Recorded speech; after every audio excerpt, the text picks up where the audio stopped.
and boom. Hey everyone, welcome to Blow Your Brains Out with Rick, Dave, and Ariel. I have always believed the road to excess leads to the palace of wisdom. I got it bent all the way over here. Please make your voice be heard. And I'm leaving society to move out to the country and smoke crystal meth with rednecks. Maybe you have a differing opinion than us. Maybe we're completely wrong, and you are the one lone person in the world that is right. That's why you're here tonight. Eventually, me and Dave Jarvis are going to Hollywood. But guess what? Some of us are actually pretty friendly. Yeah, but most of us suck. Fine, upstanding young man. Fine, upstanding young man. Smoke weed. Yay. That was an excellent Thank you. intro. Thank you, everyone, for being here tonight to blow your brains out. It happens every Wednesday night. We usually focus on local music and entertainment. Tonight, we are very honored to bring you author Michael Voit. And so you can participate in the chats tonight. This is how we do this. We want you to make yourselves at home, be tacky and tasteless together with us right here in the chats. We'll bring all of your comments up on the screen and talk about it, so you will be part of the show. All right. Well, thank you, Ariel of Against All Odds, our host, for being here tonight. Yeah. And, of course, the marvelous and magnificent, everybody welcome, Dave Jarvis.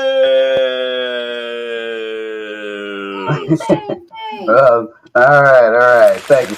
Pause for the applause. I appreciate it. I'm very excited about tonight's show. I always love talking to authors, but there's one thing that we have to knock out first. The bi-monthly Blow Your Brains Out bash that just happened at Diamond Gyms over the weekend. I had a blast. How'd y'all have it? Oh, man. It was dope. It was so much fun. So much Everybody fun. was singing, finish your whiskey. Hey! Yeah.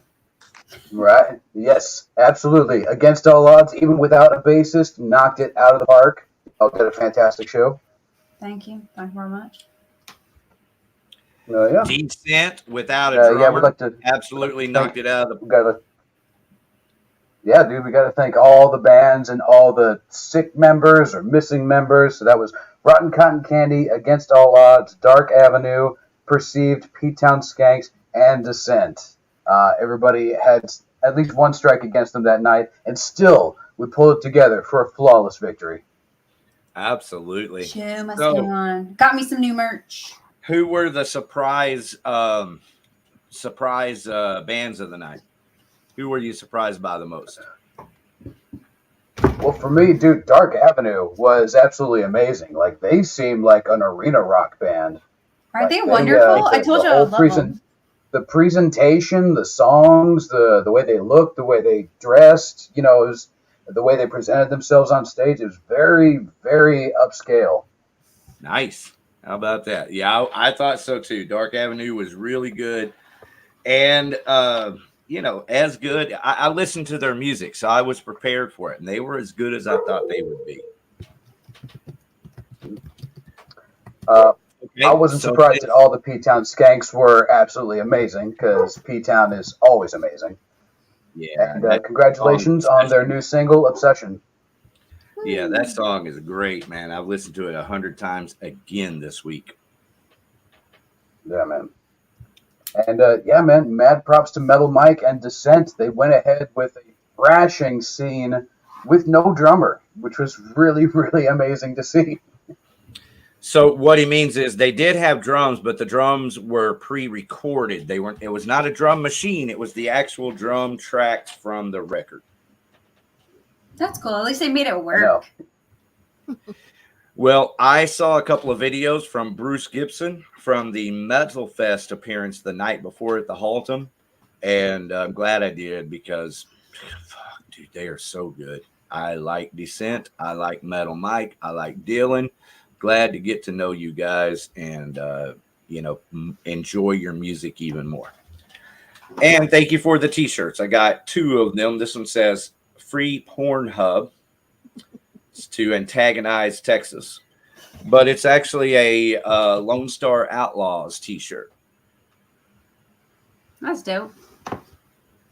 Very cool. Yeah, Metal Mike from Descent is also playing guitar. He's also a member of the Lone Star Outlaws. So I'll throw my Descent shirt on here in a little bit. Yeah. All right, so with that, can I then, say my surprise of the evening was Rotten Cotton Candy. We were standing on the stage. Their singer wasn't going. I mean, they just told me, hey, singer is not going to be here. We were like, okay, you know, let's go with what we got. You guys are going to perform as a trio. Let's go. And so they called me up and they were like, hey, what songs can you sing? If you can sing Rock and Roll by Led Zeppelin, I think we can play that. And I was like, no.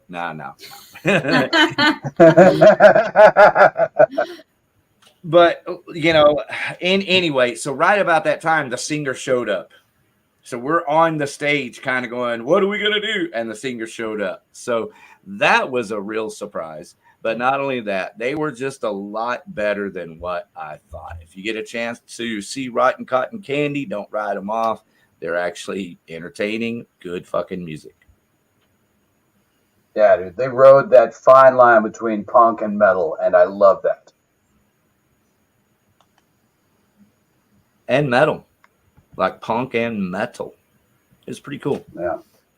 And it was fresh. Like I wasn't thinking, oh, they sound like, no, there was a bunch of characters in that band. Like the bass player was amazing. I was thinking, that bass player would be good with Against All Odds.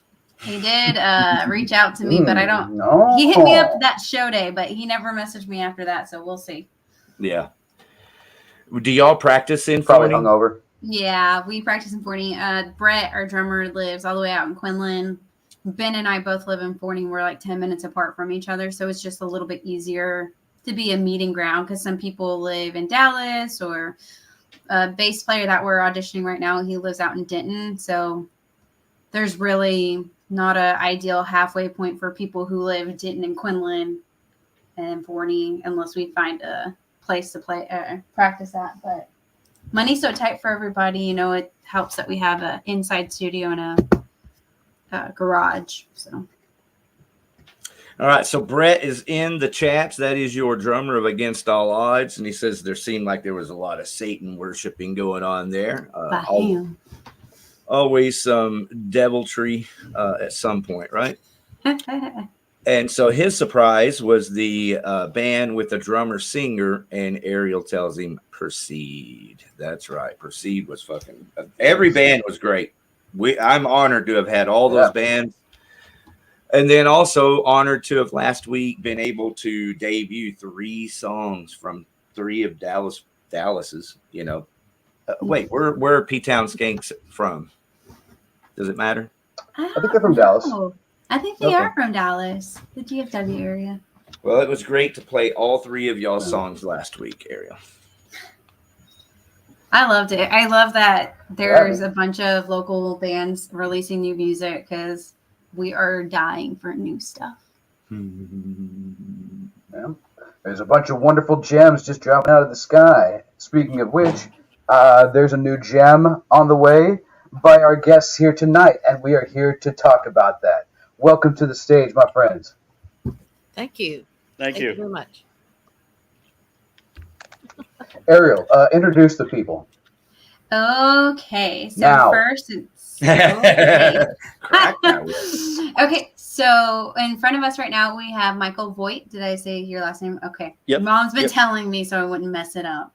It's My mom, her name is Donna Campbell, but she's going by her writer's name. I thought it was A.K. Campbell, but K.A. I guess Kyle can come first. No big deal. And they've been writing partners for quite some time now.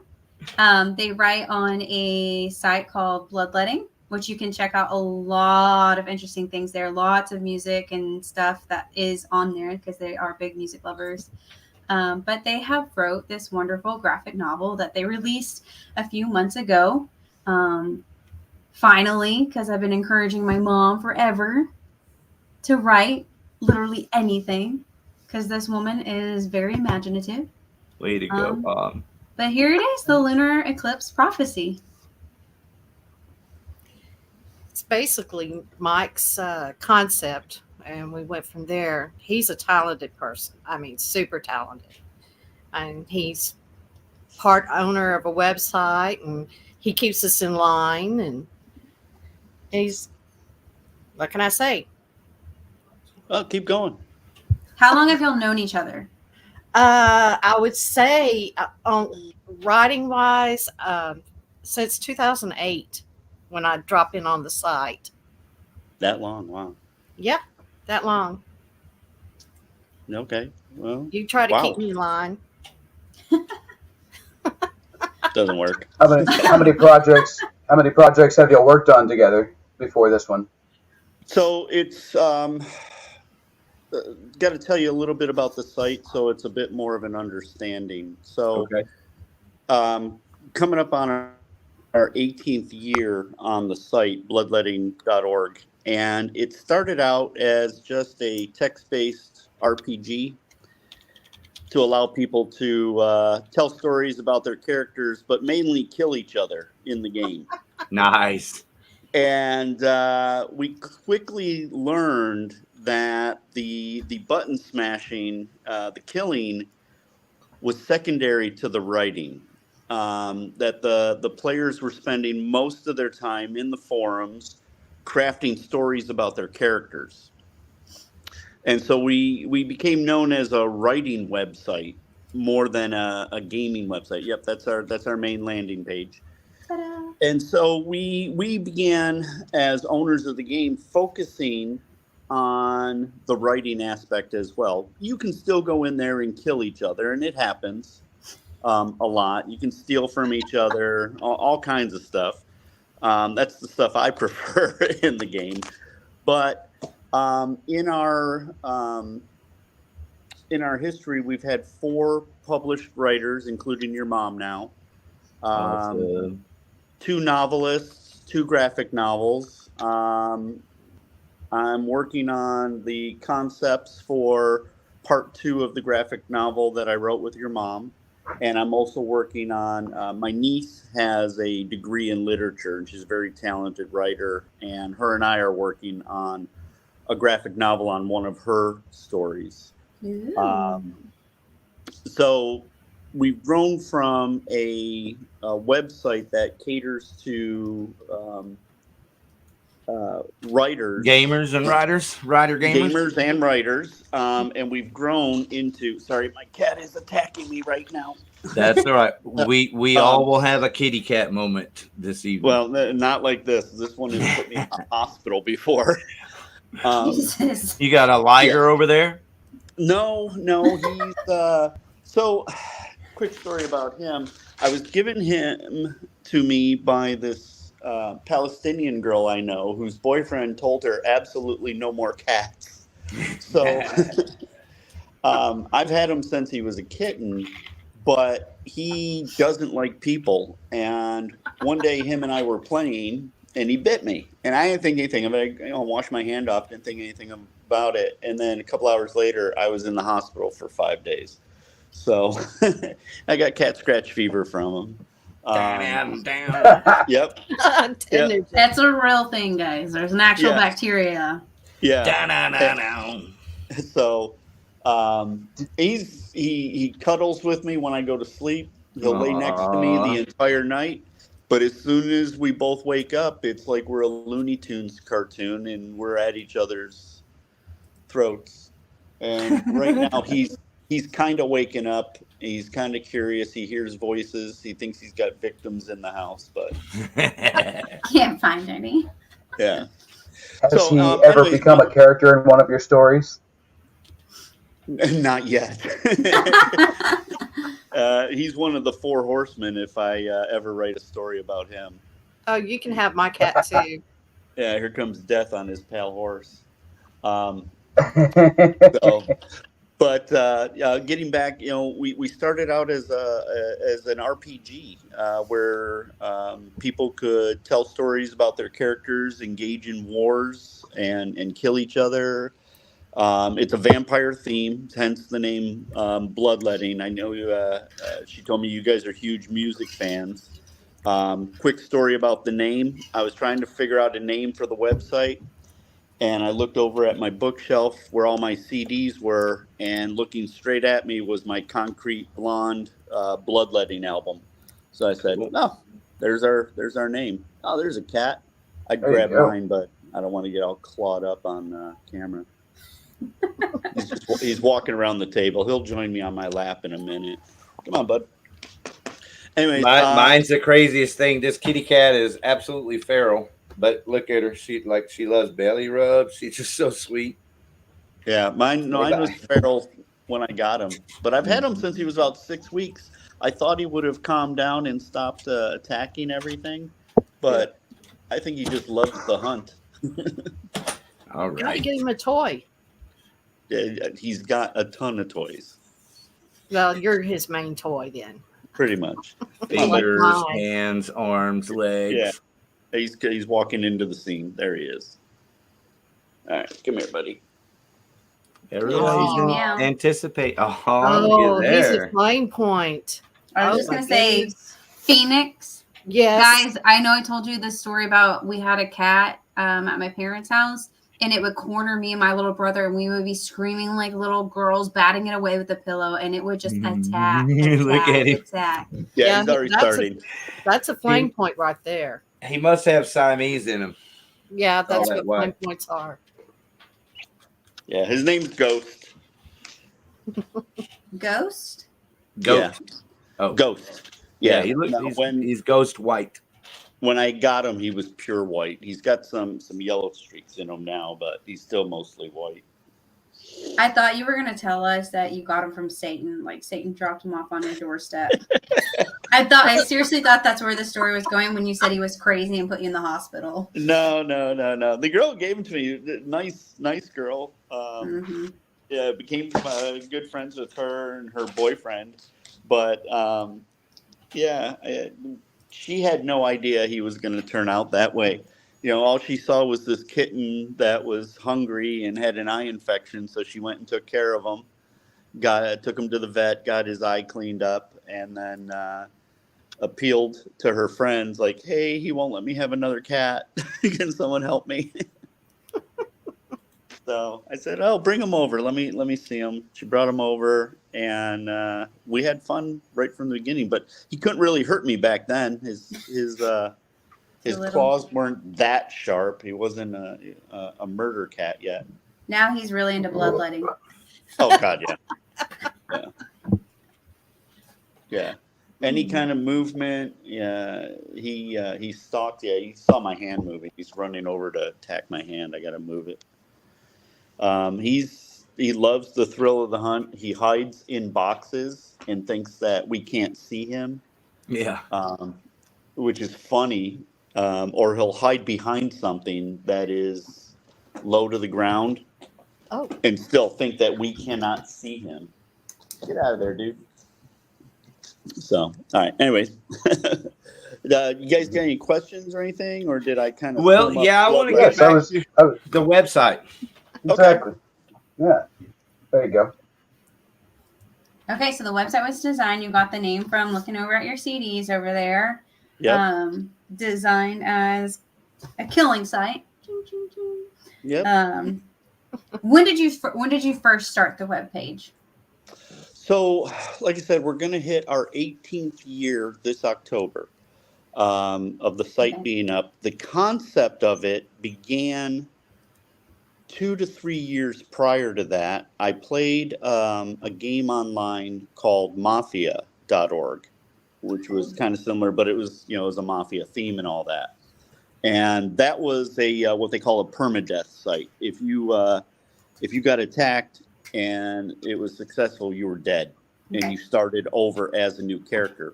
We started out like that, but because the writing took over, dying in game was catastrophic for some of our players. Oh God, I was So one. we changed it to more of it's a beatdown. Now you can still die.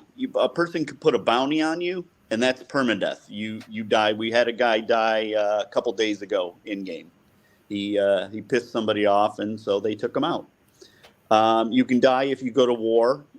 We have 2 factions in the game, Sanctuaries and Covens, and they don't like each other. And so if they go to war, any attacks are permadeath. You can also die if you don't log in for 7 days in a row. The players call it Red Death because your character name turns red in the city listing, and anybody can attack you and kill you permanently. And the only other way to die permanently is you can have we call it the caverns, but you can have a 1-on-1, 2 men enter, 1 man leaves kind of fight with each other. But getting back to it, the concept of it started probably about 3 or 4 years prior to that. And then I was working in Virginia, and I was still in the Air Force then. And I met a guy named Matt Reyes, and we got to talking. I was his trainer one night. Got to talk and found out he knew how to code, because I don't know how to code. I'm the creative mind behind everything, but I can't code anything. Got it. Found out he knew how to code. Told him my game concept. He loved it. We planned it out for about a year, and then in 2006 we launched it.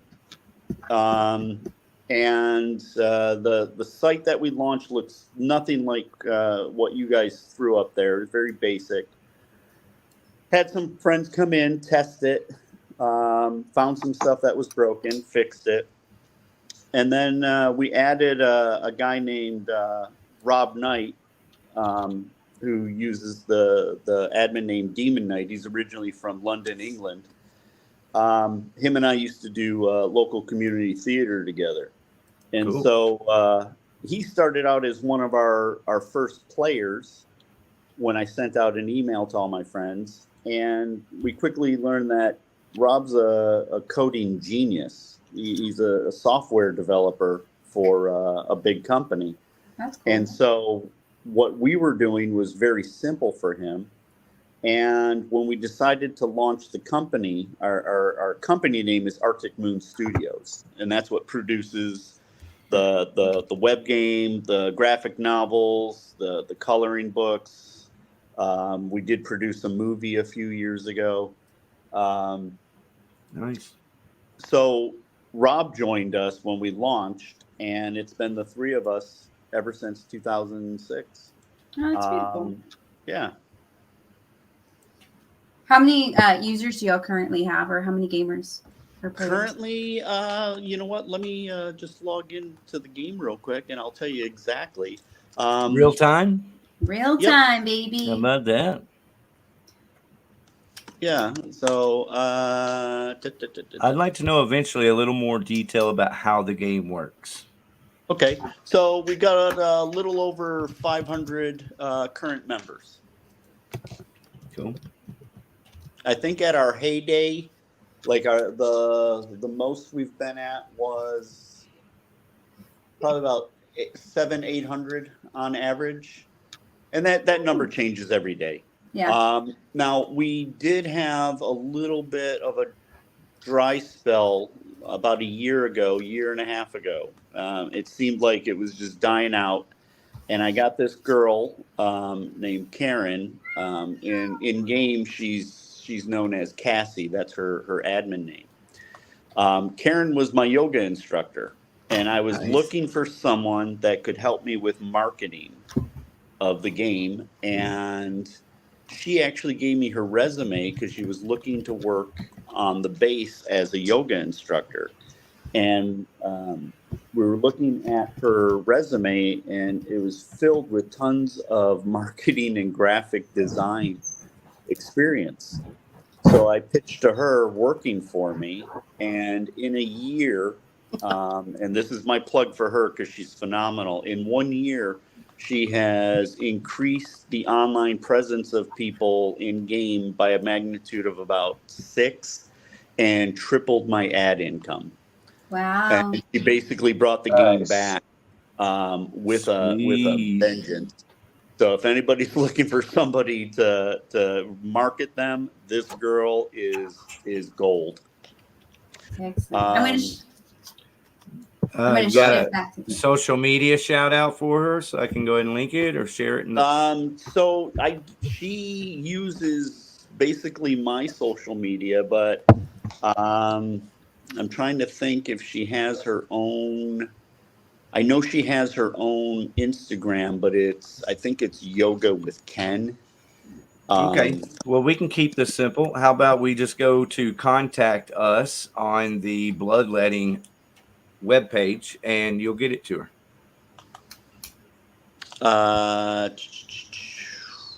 That is not going to get to her, No. Okay.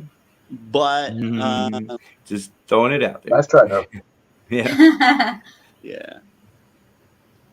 Yeah, I know we have her on Instagram, but I think it's Yoga with Ken. So I'll have to ask her for it. Okay. Yoga with Ken. Yeah, Okay. and I think it's KHEN. Would have got that wrong if once I worked at Starbucks. So I would have definitely got the name wrong. Got a lot of names wrong. Okay, so now that we have a bit of a background on what this book kind of led into, this little graphic novel. So what's the storyline y'all chose, y'all picked from? Because I know that y'all do a lot of writing together, and a lot of writing is done amongst the characters and stuff. What prompted this storyline, and what got this ultimately going? So I think what it was is my character in game. The race I play is an angel, and typically when I create a character in game, because I'm the game owner, I do it to test out features that I've added to the game or to make sure that things are working right. I don't really take the characters that serious. This time I did.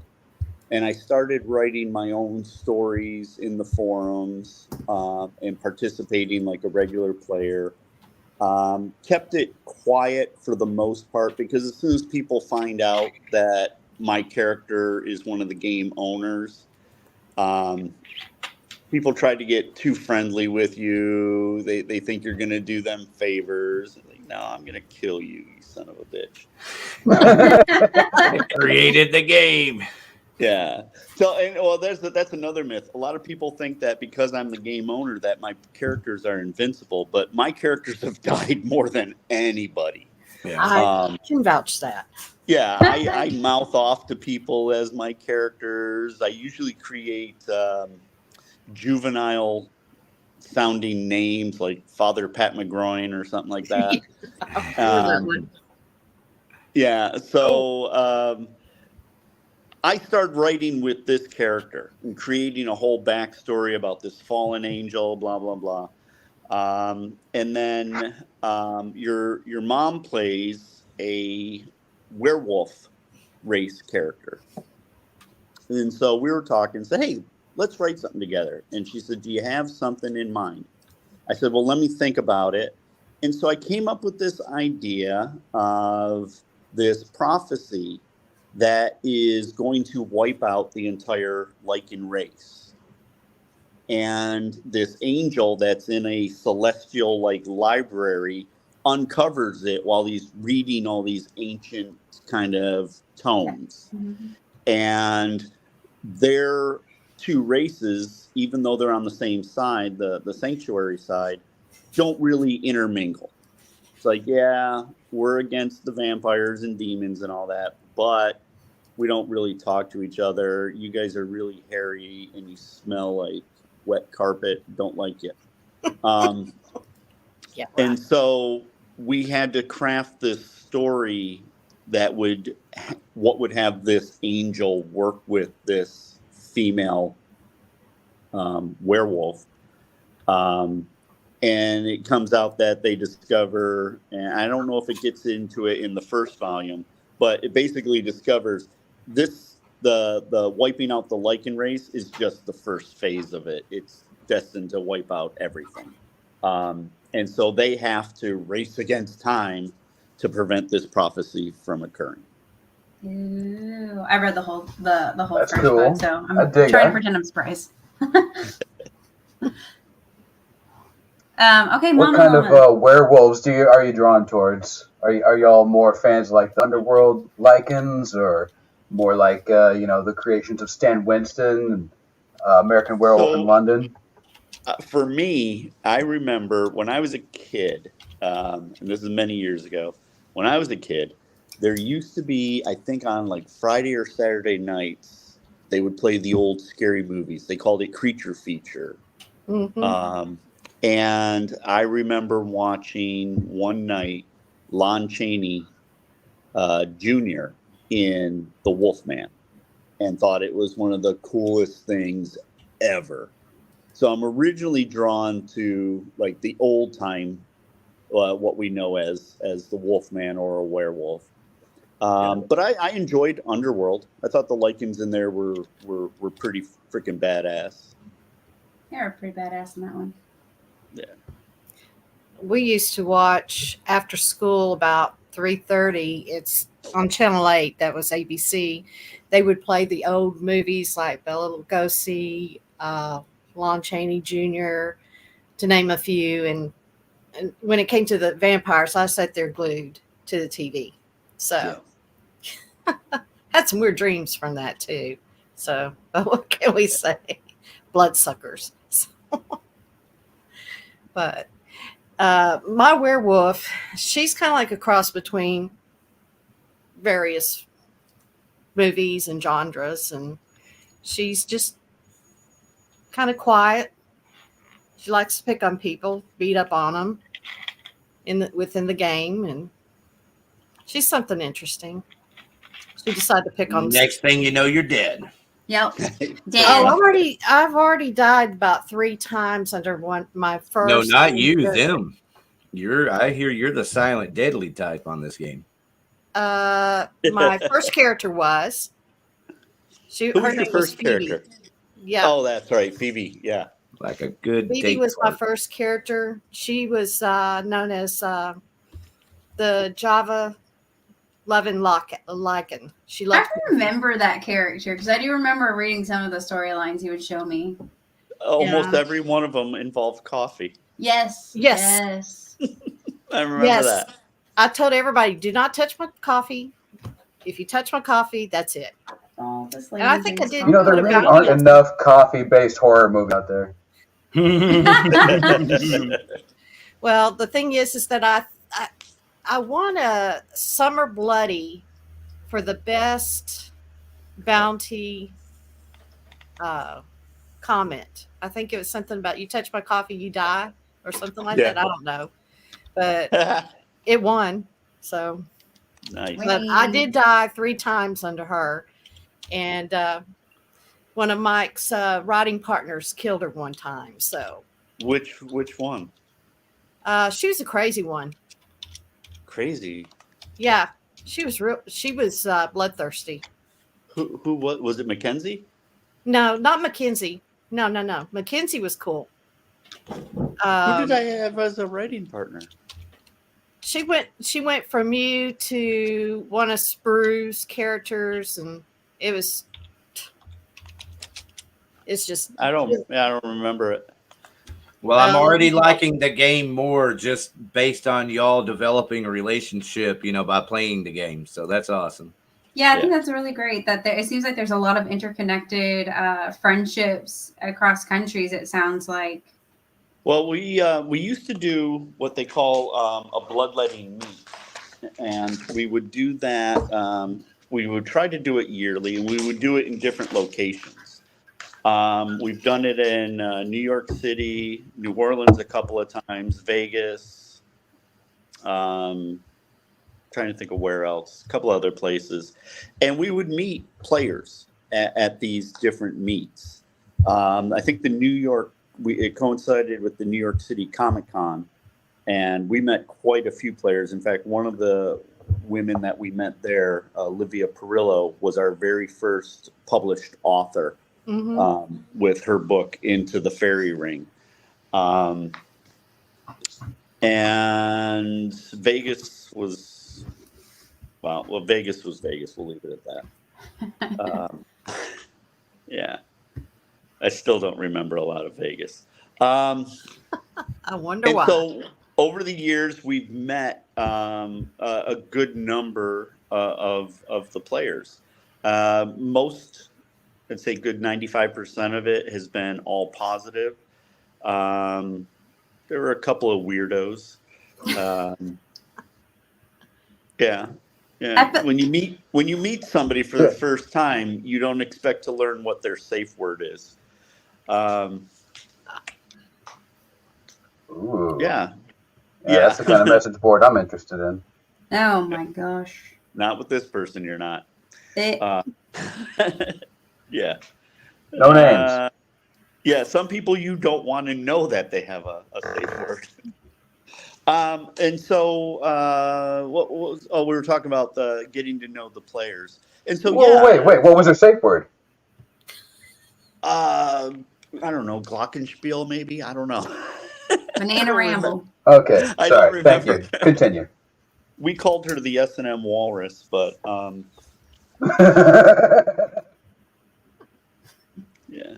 I have this picture in my head now.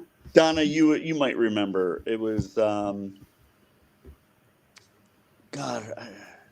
what was her name? Tessa? I'm trying to remember what some of her characters' names were. She had a lot of characters. She was always hanging out with Shenanoska. I think she dated him in real life. You know who I'm talking about. Yeah. Vanessa. I think her name was Vanessa in game. I know there was one that she always had an issue. Oh yeah, I remember always. her. Spilling the tea. Always. Spilling the tea. Well, we had an admin. We said this one admin named her name was Whitney, and she used to play this. She didn't play, but she would come in as an admin character, and Whitney was all business.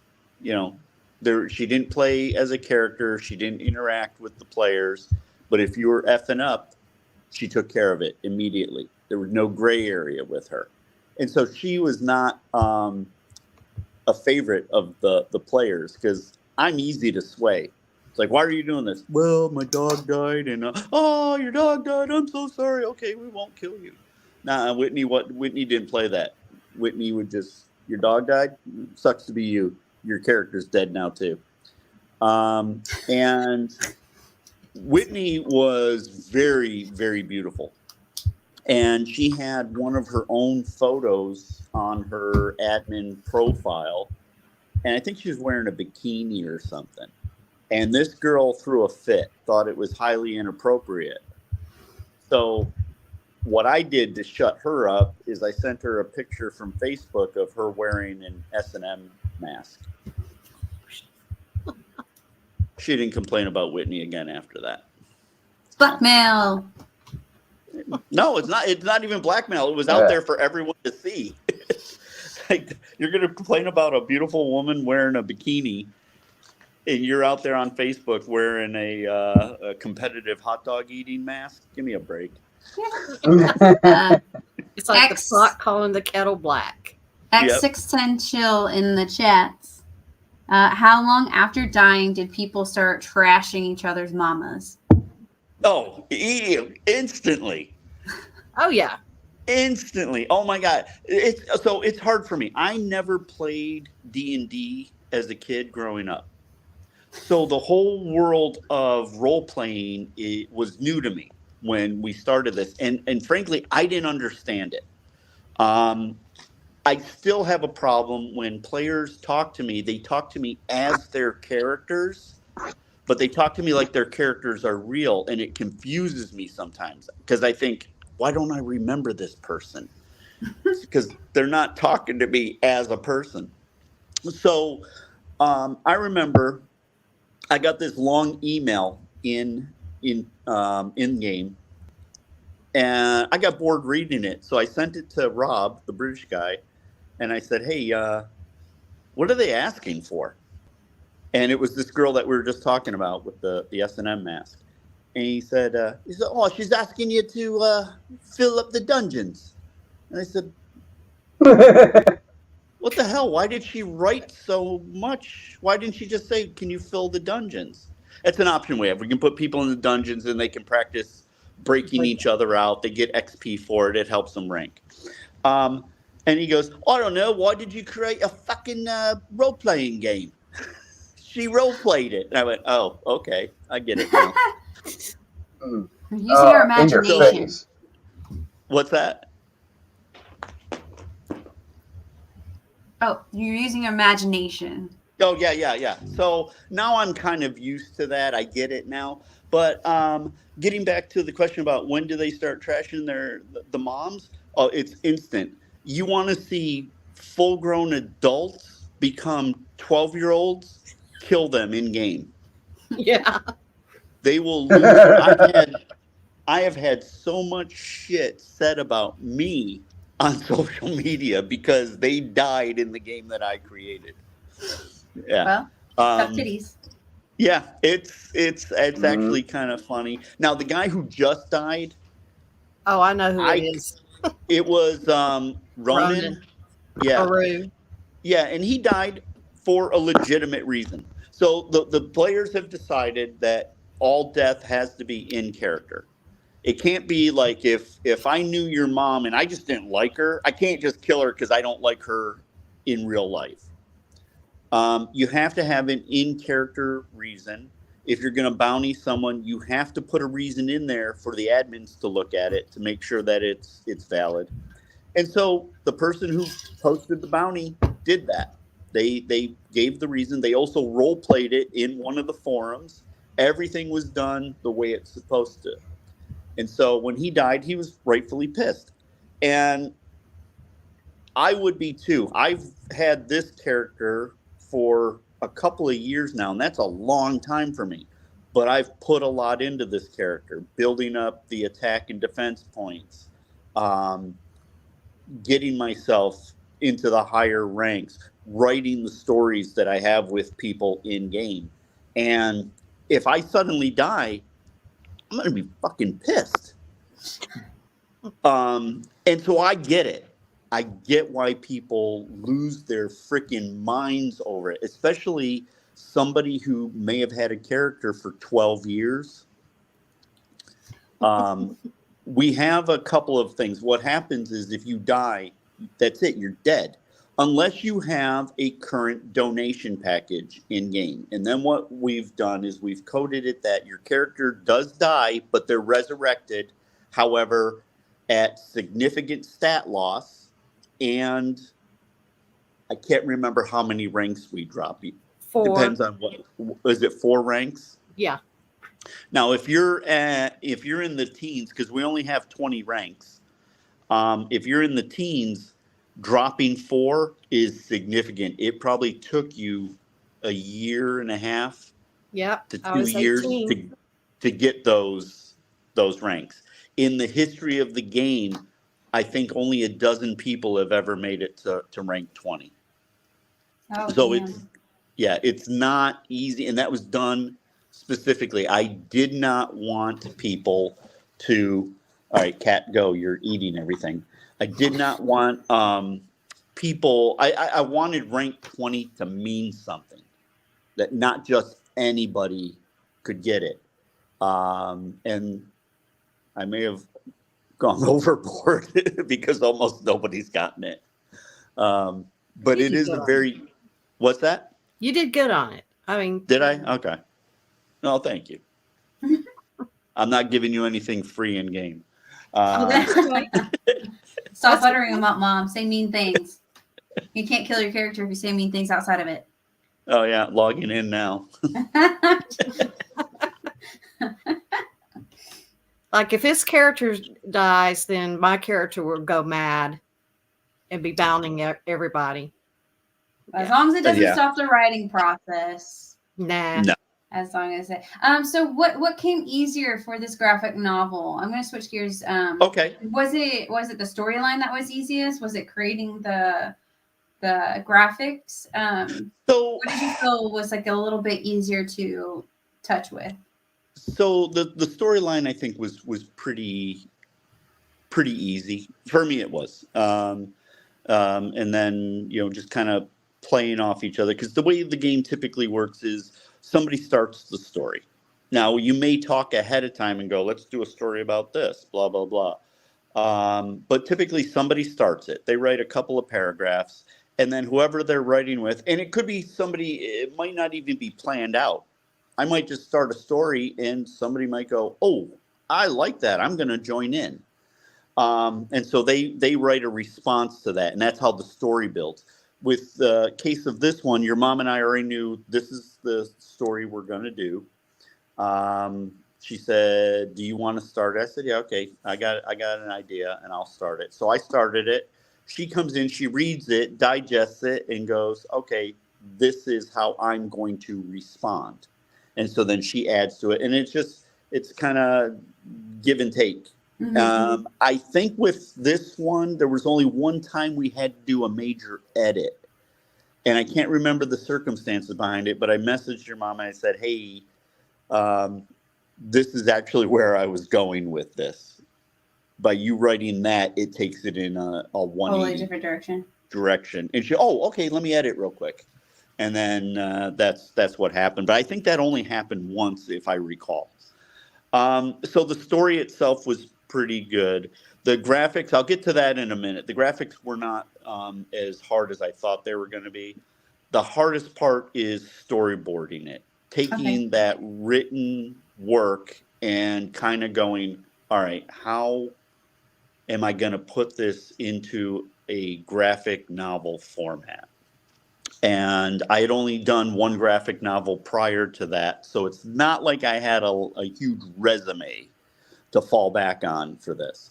So started the storyboarding of it. How much dialogue are we going to have? How much expositional text are we going to have? What are the different panels going to look like? And again, I'm not a professional graphic novel creator, so a lot of this has been a learning experience for me. Now, for the creation of the graphics, what I use, and I still use, because we're getting, this is another plug for Bloodletting, we're getting ready to launch a Kickstarter campaign because we've created a trading card game version of Bloodletting. And we're going to launch an initial set of trading cards. I think there's 360 cards in total. And we use the same style of art for the card game that we use for the graphic novel, which is, it starts with some sketches, and I don't know if I have my sketchbook close to me. It basically starts with sketches. So I know what my character looks like. So I draw out my character. I know from talking to your mom and seeing the description of her character what her character is going to look like. I sketch everything out and I have it ready to go. I usually then take a picture of it or I scan it. And with the first graphic novel, it was tough because we used a program called Midjourney, which is an AI generation program. And the AI was in its infancy. I think it was like version 2. So if it created something for you, people had 8 fingers on one hand, an arm coming out of their chest, eyes everywhere. An ear where your nose is. Yeah, so if you were to look at our very first graphic novel, which is Edward. Yeah, the Many Torments of Edward Burlaken, which is a Scottish vampire. If you were to look at it, some of the stuff, I mean, the graphics are still pretty decent, but I worked on this with a guy named Vincent Appel, who was a guy that worked next to me out here in the Middle East. The images of our characters, they're not cohesive. They don't look the same. They're not 100%. Also, this one took forever to put out because of the countless hours we spent in Photoshop redrawing everything. So there are people who think that AI is going to replace artists. No, it is not. I can tell you I draw more now than before AI came out. And so as Midjourney got better and better, I think they're on version 6. Now I can take my sketches, tell AI what I want to use that sketch to do. It'll create it, and from there I can get I can create the same character types in different poses. So it's made it a bit easier in that aspect. Still got to spend a lot of time sketching it out. Still got to bring it into Photoshop and redraw a lot of things. Remove fingers, remove the unibrow from certain characters. But it's been interesting incorporating AI into the artistic process. I honestly thought that I could create a graphic novel in a day, and that is not the case. It takes months. Donna, how long did it take from the beginning, when we started the story till we finally published? We started in October and it finally published in May, so a little over 6 months. Yeah. Now the Edward Burlocken one was a little bit longer than that, but not much longer because we had 2 of us working on that one. This one, well, actually we had 3. We had Ed with the story, and then Vincent and I with the graphics. This one, Vincent left the Middle East to go back home, so it was just me and working on the story that your mom and I were doing. And I think I finally caught up with the story, and we had to write a couple of things so I could continue, but I can't remember if that's correct or not. But anyways, long story short. Did you research any graphic novels? Sorry. I have looked at some. In fact, the one that I'm working on with my niece is based more on the style of it is going to be based more on, I think, traditional graphic novels than what I've done with the Many Torments and the Lunar Eclipse Prophecy. The style we use, if you're looking at it, is we have our panels, and then in the back of each panel is more artwork. You gotta remember which way to turn, instead of just a plain white or a plain black background. And I think with the one I'm working on with my niece, I may forego the the images in the background and go with something that's more of a solid color. But I haven't quite decided that yet. It's still in the storyboard phase. I think I've only created 2 or 3 pages of the actual graphic novel for now, so it could change. I do feel like the pictures or the graphics in the background, I feel like, because I imagine this like more like if it was made into a movie, action based. Yeah. And so I do feel like that those pictures in the background really add to that feeling. Oh, okay. And I also think that some of the pictures that you do have add to like the one with the city. Yeah. Where it looks like there's pavement on the bottom, which nobody can see it's okay. Okay. Everyone buy this book, and you'll know what I'm saying. But I feel like it adds to kind of the authenticity that you're trying to portray with the city and them traveling and stuff. So I really do think that, at least for this novel, well, maybe I'll keep that going then. As far as a style goes, because I don't know if any other graphic novels use that style. So I'm not going to claim that we created it, but when Vincent and I were talking, he's got a master's degree in graphic design. So he taught me a lot about that, and that was his idea, was to add the images as background and all that. And I loved it for the first two. I just hadn't really thought about it for my niece's book yet. Right. And it depends on maybe on what she's writing. I mean, I felt like for this particular writing, it fit perfectly. Okay. So yeah, I guess you know what? Now that I think about it, because we're writing hers under the same. If you look at it, both graphic novels say a bloodletting adventure as the subtitle, and hers is also going to be a bloodletting adventure. So I might as well stick with the same structure. yeah, I've enjoyed it. Okay. I was going to say, Miss Campbell, where are you in all of this? Like, are you the spearheader of the story and keeping everybody on track, or you got I got this character, add them in, or like how is your writing process? Well, basically, I kind of try to keep the story going. Trying to just think exactly. I apologize. It's been a long day.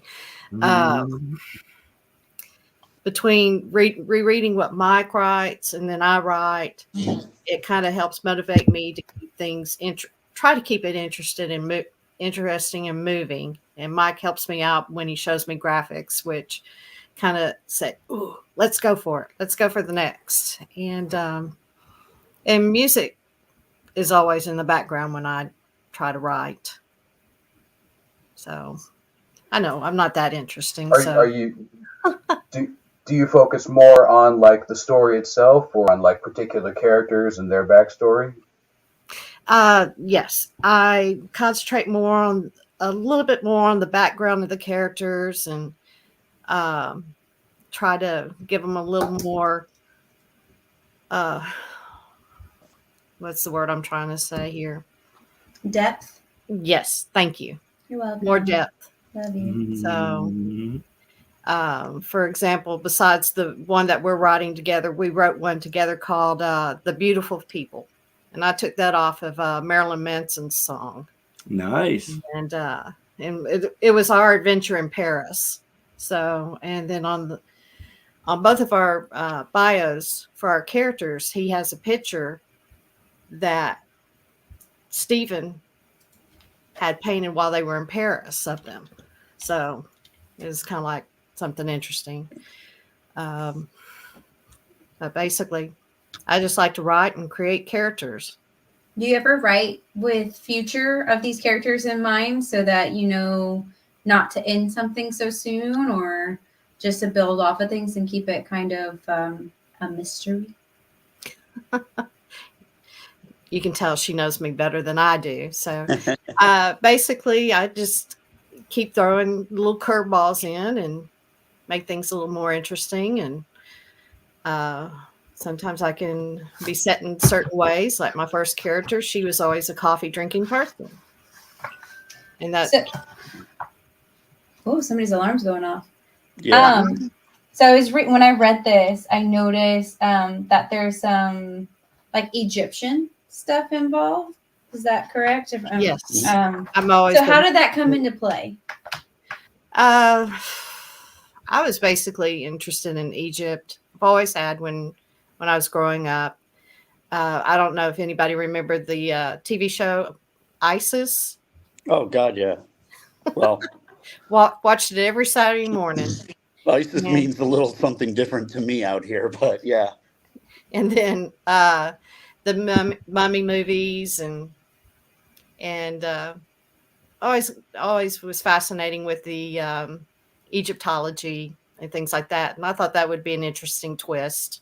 Did you do a lot of research?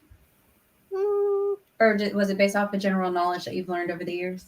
It's just basically off the knowledge from over the years. Sometimes I'll read up a little bit more. And there's so many gods and goddesses in Egyptology that you wouldn't believe it. Oh, you could go. Y'all could probably write these graphic novels for years and years and years if you go down that route. I mean, I'm a huge history buff. I love history, but I was not as knowledgeable about Egypt history other than what I learned in school. So whenever your mom would throw something into the story, I would have to actually go research it and learn, because if I was going to create the images for it, I had to know, what does this god look like, or what's the history behind this god. If it was something simple like Anubis or something like that, okay, I know what Anubis looks like. I can draw that real fast.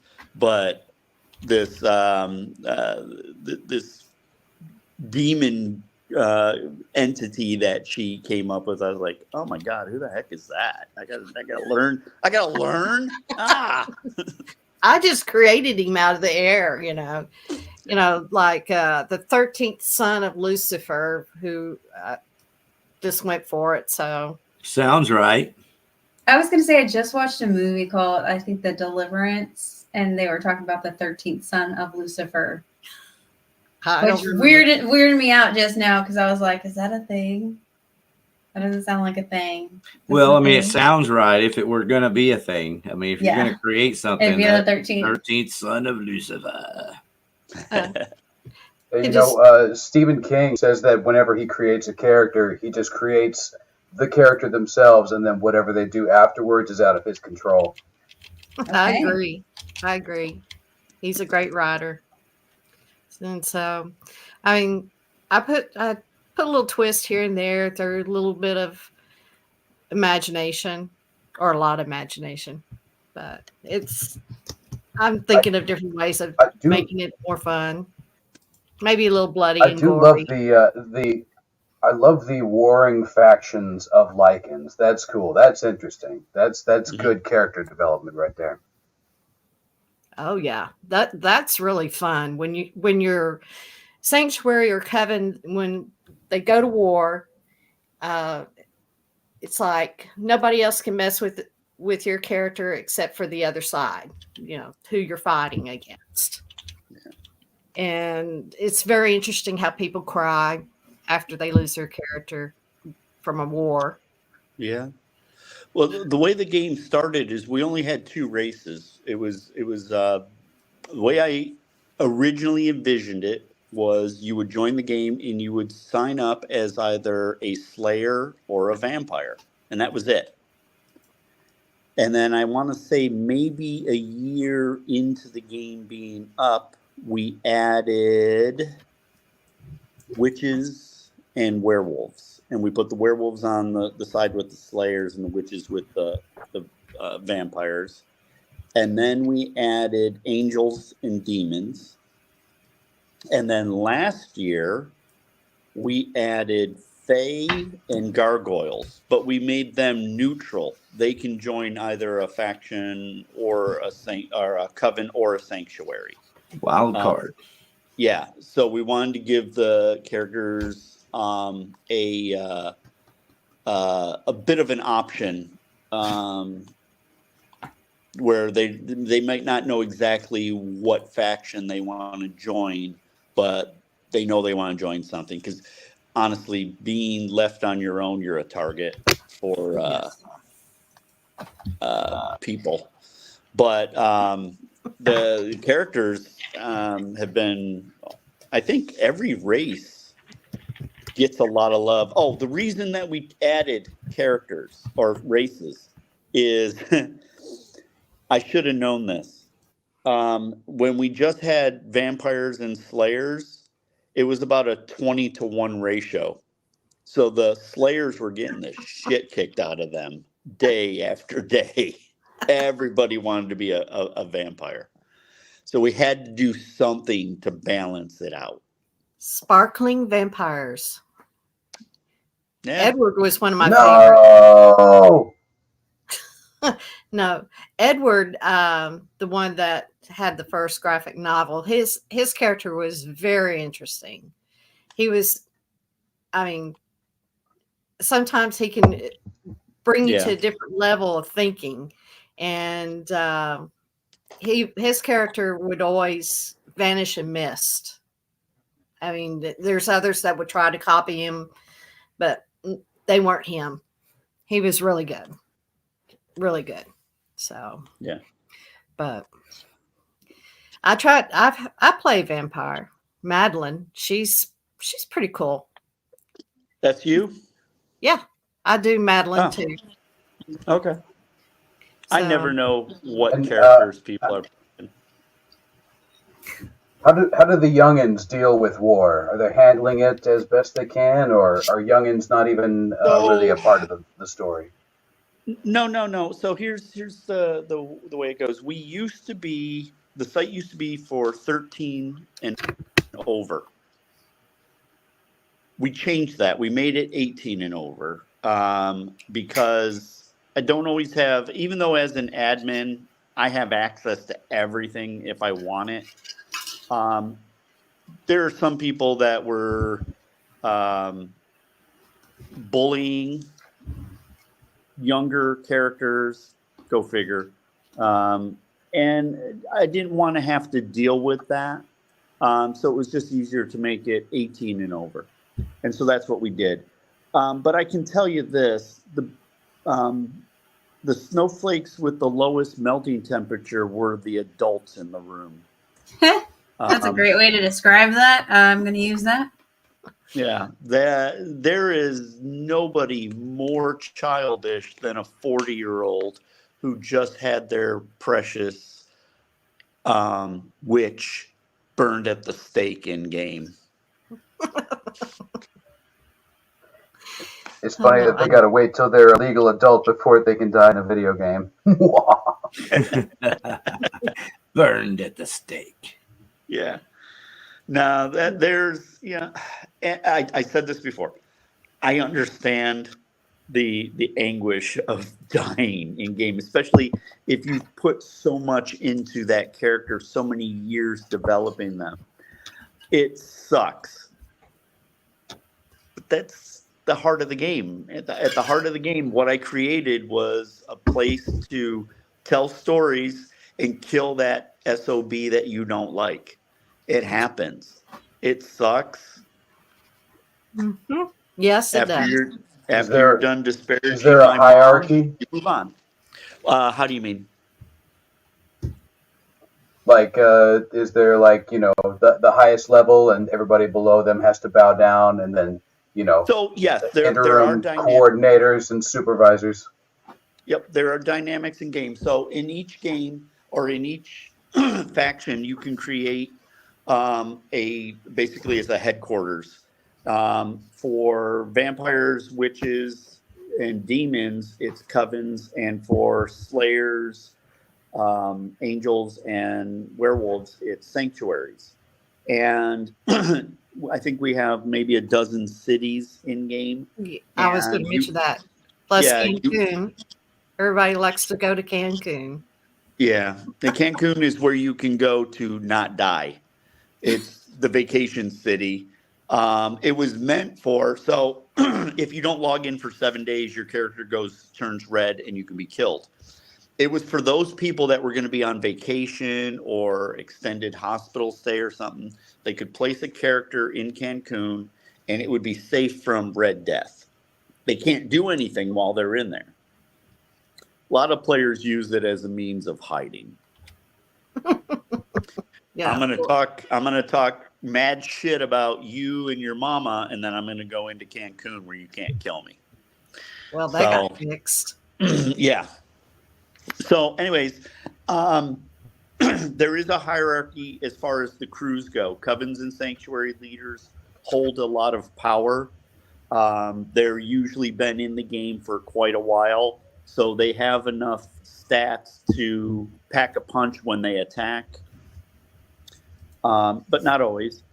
The level 20s wield a lot of influence, sometimes a little too much. Sometimes the leaders in the game, and I've always taken this stance as far as the game goes. We try our best not to get involved in game play at all. The only time you're going to see the admins get involved is if it's a flagrant rules violation.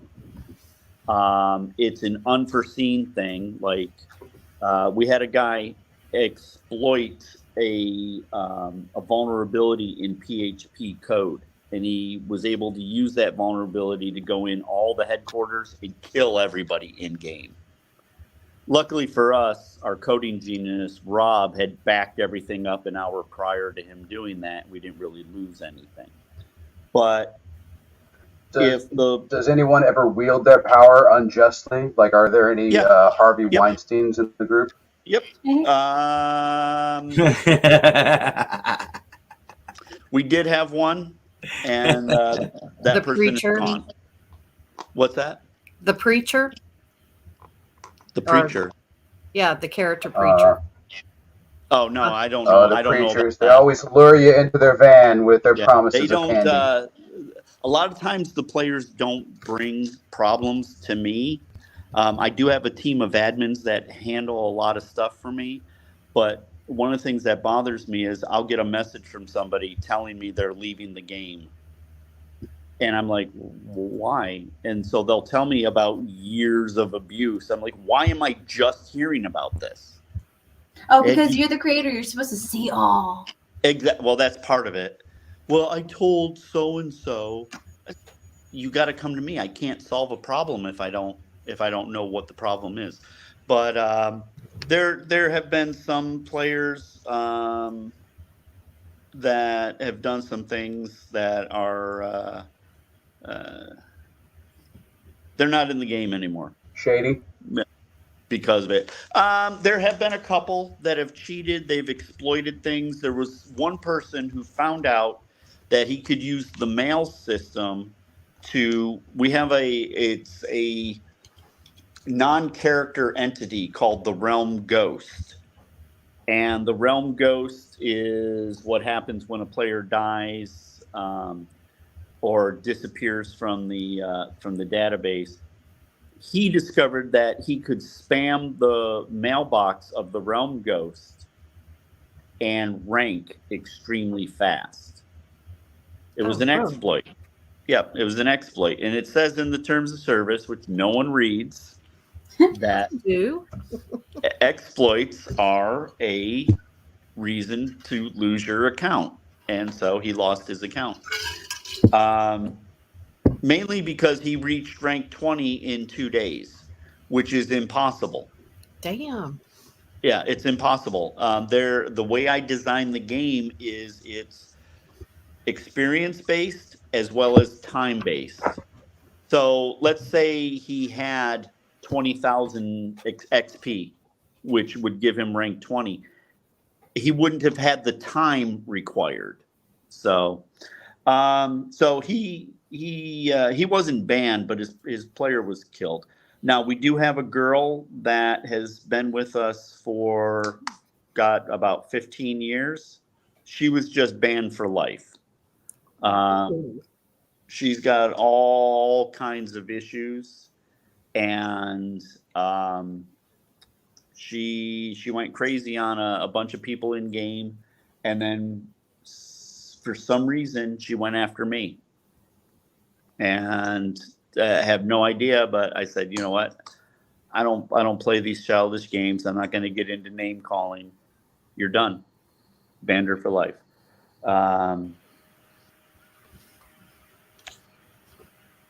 But that happens very rarely. We have almost no real drama that other games have. And one of the reasons behind that, and I use this a lot of times in our marketing, most of our player base is female. Now, that should be a recipe for disaster.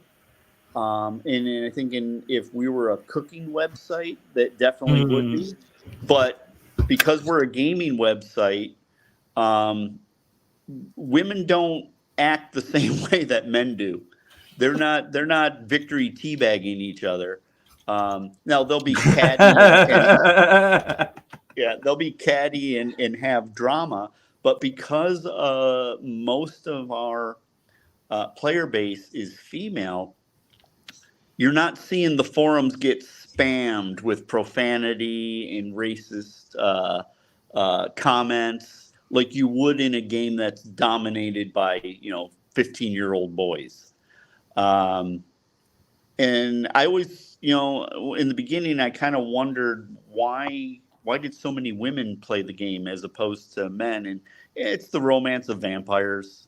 It's the character creation, the love of creating stories behind the character.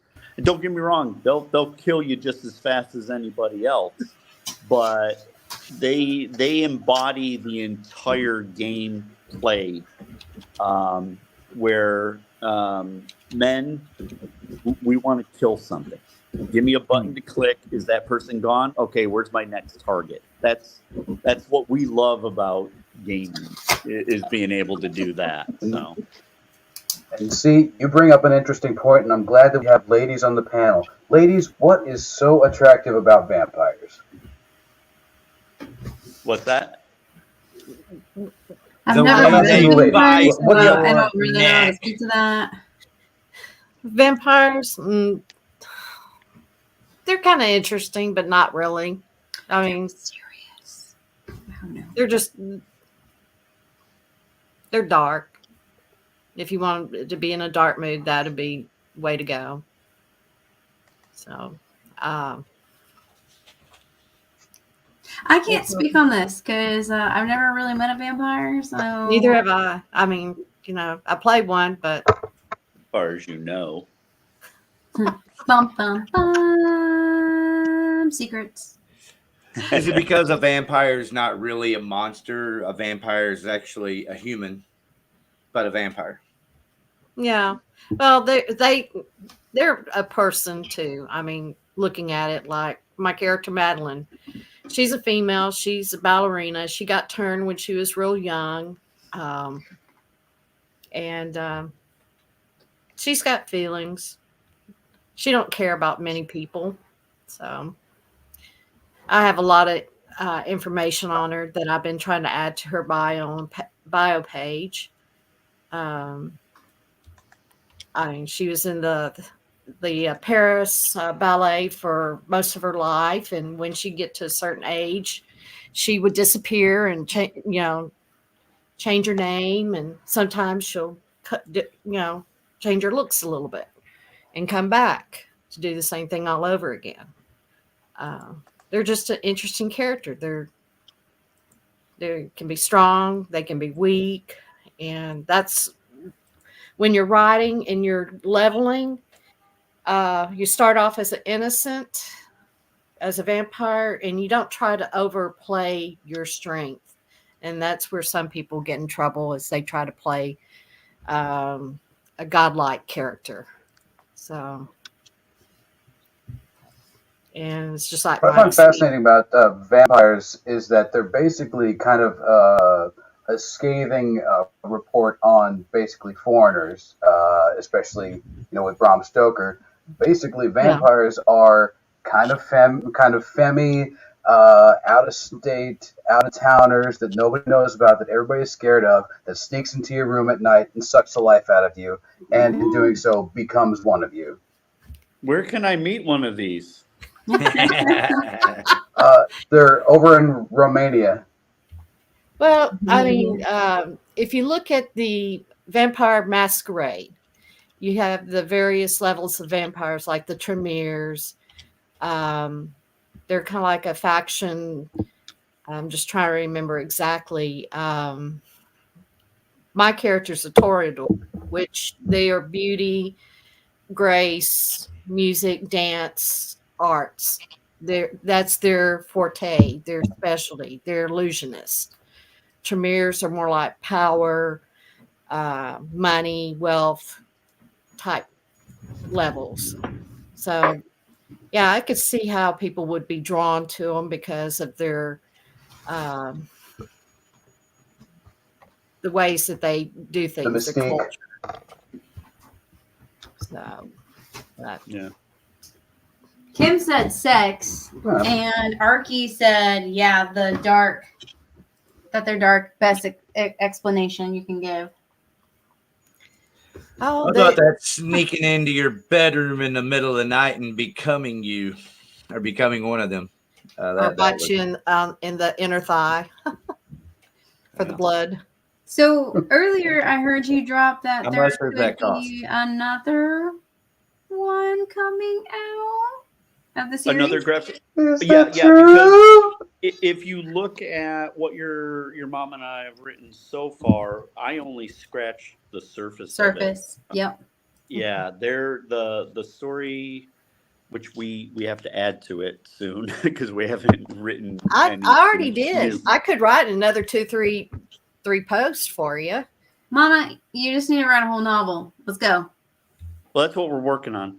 But so of the source material we have so far, if it was this, the graphic novel covered this much of it. So there's still a lot of source material that has to be added.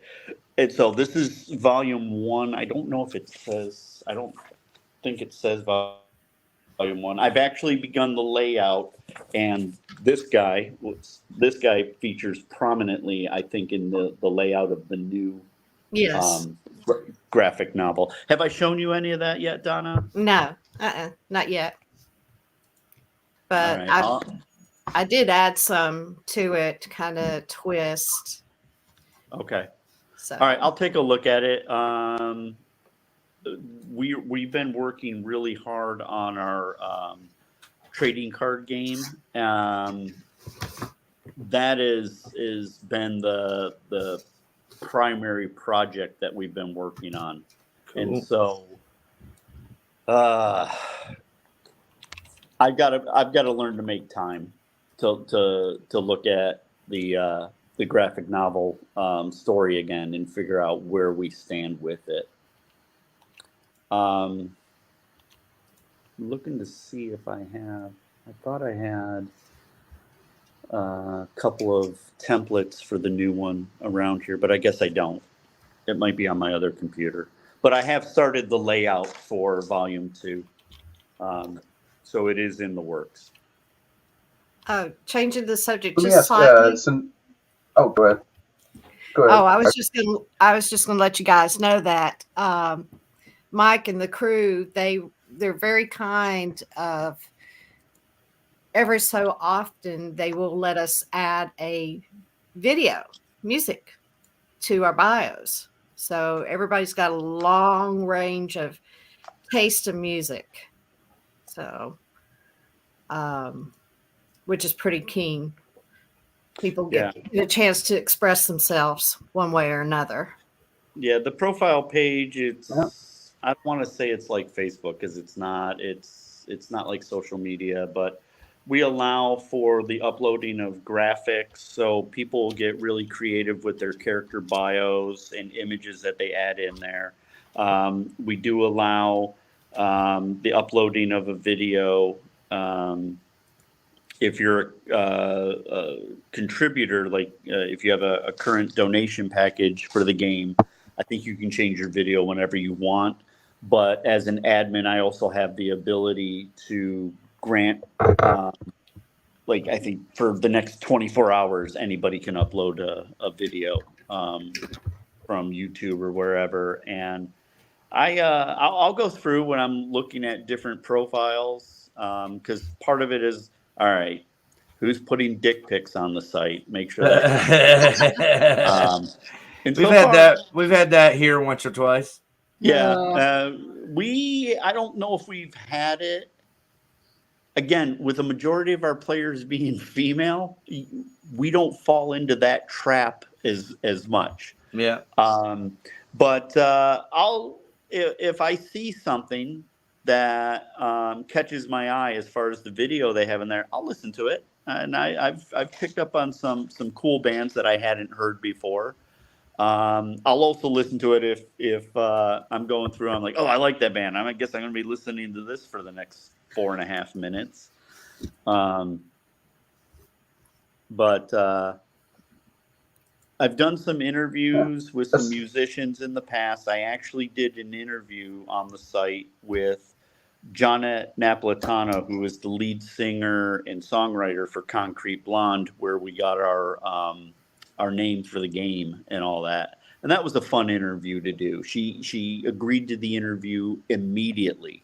Like I got an email back from her within minutes, and was able to talk with her. I also did an interview with Martha Davis from the Motels, an old '80s band. They were huge on MTV back in the day.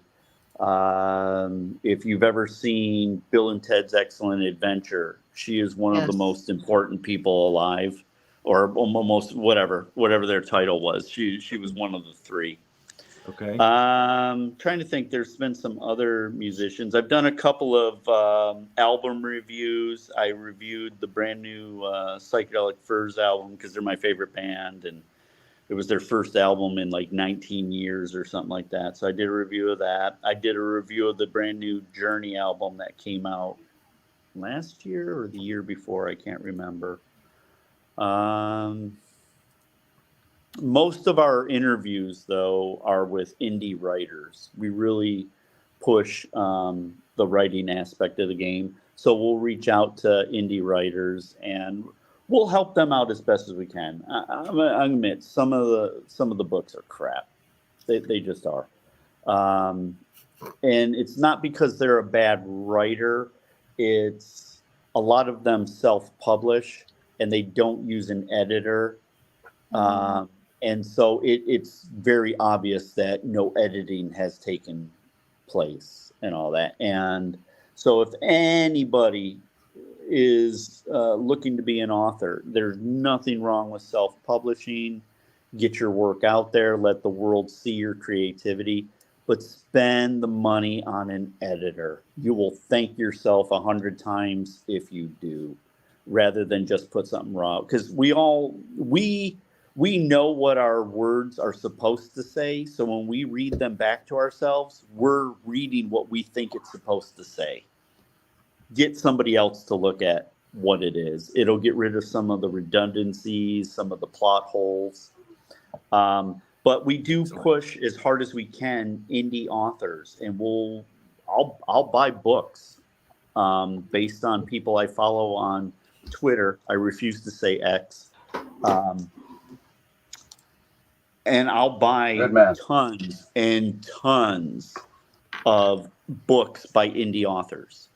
And I'll read the books and I'll do an interview with them. And I've got a team of admins who will do the interviews for me. They know the format that I like and all that. And so it's free publicity. We don't charge anybody. I've never charged anybody for anything. Anybody wants publicity on my website, we'll share whatever you want us to do, unless you're looking to take over the government or something like that. But we are. Yeah, I've never had any Government. strings. How about the whole world? Yeah. Well, I've never had any strings attached to any promotions I've done for anybody. Any of the authors, I've bought their books. They've never had to give me a book. Any of the musicians, I've never asked anything free, with one exception. Hey, I'm going to post the link. Please share the link. That's it. That's the only thing I've ever asked of anybody, is share the link. It's Sharing is caring. Yeah. Unless you have an STD, but go ahead. I was just about to say that. Oh, man. Expecting someone to share a link is reasonable. Yeah. Right. And that's it. That's the only thing I've ever asked of anybody. Never asked for any free materials, like, hey, I'll promote your book if you give it to me, or anything like that. I'll promote your album if you give it to me. No. They're out to make money. I have no problem paying $9 for a book that may or may not suck. I've bought some indie books that are incredible. Like, oh my God, this is phenomenal. When are you going to write a sequel? You know, one of those things. But I've also bought some that I put down after about 8 or 9 pages and went, oh no, I cannot finish this. This is painful. Well, wait, what were some of the good titles that you read? I'm interested.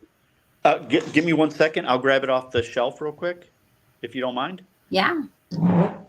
Do it. Ms. Campbell, I was wondering, what kind of music do you like to listen to when you're writing? Oh my goodness, that's a loaded question. Everything. I Yeah. know. That's why I asked it. Well, it depends upon the mood.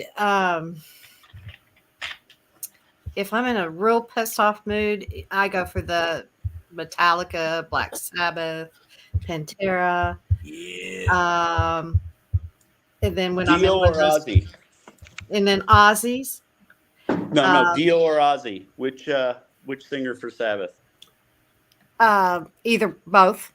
Okay, that's the correct Answer. I mean, I This love isn't Van Halen we're talking about here. I love when Gary Sharon sang for them. I did too. So, And let's see. I know this is strange. I'll listen to classical music. If I'm wanting to write a soft piece, I would go to the Moonlight Sonata by Beethoven because it's so quiet and calming, and it's kind of like a death scene too. Then for the graphic novel, I did listen to this amazing group called Against All Odds. yeah. And Yay. and the song Cold. I listened to it over and over and over again while I'm writing. And one of our lyrics is in it, which it caught me by surprise when I read it. I was like, "Oh, you didn't!" yes, I did. She did, because it went perfect in this one little spot that I was trying to get a point across. I'm in a book. There's times that Very I'll cool. listen to the Scorpions, the song "The Zoo." I could listen to Which that. we call the zoo. And Matthias Jabs. Oh, yes. I love how he plays. And Shanker. Both of those guitars. You're gonna have to stop her, Dave, because she'll keep going. Talk as long as you want. Do you have a favorite Marilyn Manson record? The only one that the song, I'm trying to remember the song. It was on John Wick 1. Probably Mob Scene.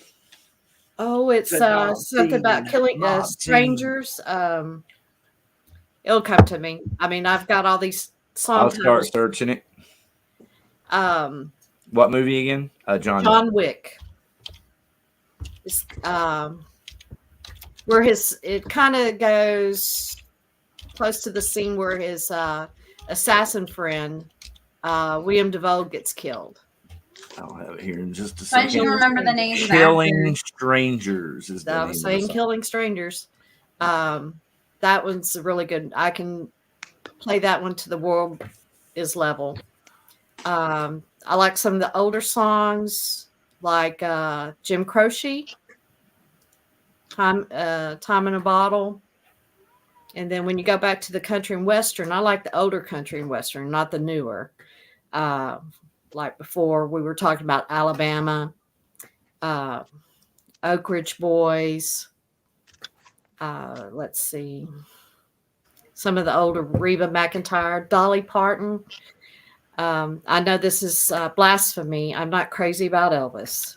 My mother just about killed me on that. Every time we were in the car going someplace, it was always Elvis.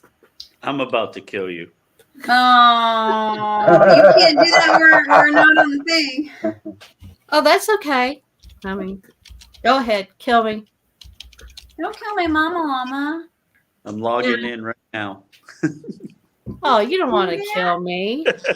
Yeah, her own well-being she doesn't care about. I mentioned the character. No, don't kill that. I already lost Phoebe 3 times. She was I was this close to hitting 19.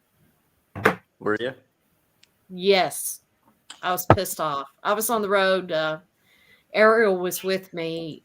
We were going to my grandmother who was she was in the hospital at the time, and then I get a call saying that she was in the graveyard, and I just was not a happy camper. Oh man. Oh Who man, killed I her? remember that day. I really remember that day.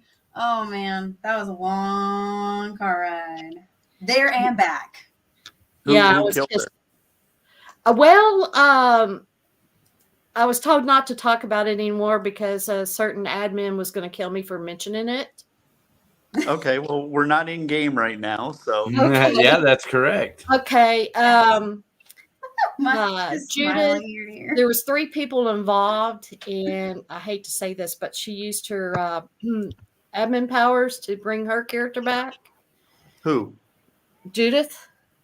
She doesn't have that ability. Well, when she was a blue. Yeah, they don't have that ability to bring an Yeah. admin to bring Well, a character back.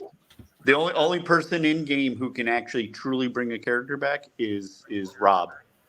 Okay. Well, Now she may have had a donation package. I did too, but she had the full strength still. Wonder if she manipulated Rob. This is exciting. Are we starting a war? I love this. No. It's just I don't always know what goes on behind the scenes. I'm the front end person. Well, Right. the thing is, it took 3 people to take my character down. 3 people. Because I had her defense and hits like in the 2,000 range. Yeah, I hate to say it, but that sounds like they really planned it out really good. It sounds like it was a good death, actually. Yep. Out of character. It was out of Let's character. not talk about that anymore because I remember that moment and Sucks it was a for lot of cuss you. words. But it sounds like it was well coordinated. It was out of character reasons brought into character. No. Yeah. But that's okay. I'm over it. I'm over it. Are you? Good. Yeah, I am. Life's too short. Your daughter's like, no. I can tell how Oh, over God, it you no. are. Well, you would have to worry if I start, like my husband said, if I start laughing like Betty Rubble, run the fuck away. Because I become evil. That's an understatement. So, but I think you were asking about the indie books that I've read that I've really enjoyed. Yes. Yes, sir. So the first one is Necromancer Falling. Actually, it's two books of his. Necromancer Awakening was the first one. The second one is called Necromancer Falling. It's by a guy named Nat Russo. And this one was a surprise for me. I thoroughly enjoyed this. The dialogue is a little bit hokey. I kind of laughed at his dialogue, but as far as the story goes, it was very good. The What's other the one, downside of necromancy? Come on. really, there is none. Good point. When you think about it, Well, it's just necromancy falling. I'm like, how does that go together? yeah. I thought it was a rise. Maybe I don't like this book. No. The next Conversion one, complete. yeah, The Formal by indie author M.T. Hart, and he's written a lot of books. Now, I'll say something about this book. The writing is not the greatest, but the story idea is incredible, and that makes up for the writing. And maybe I'm noticing a pattern here, Mike. What's that? Bad writing, but good story. Yeah. It's so this is a great story, and the writing is really good, except for the dialogue. The dialogue's really cheesy.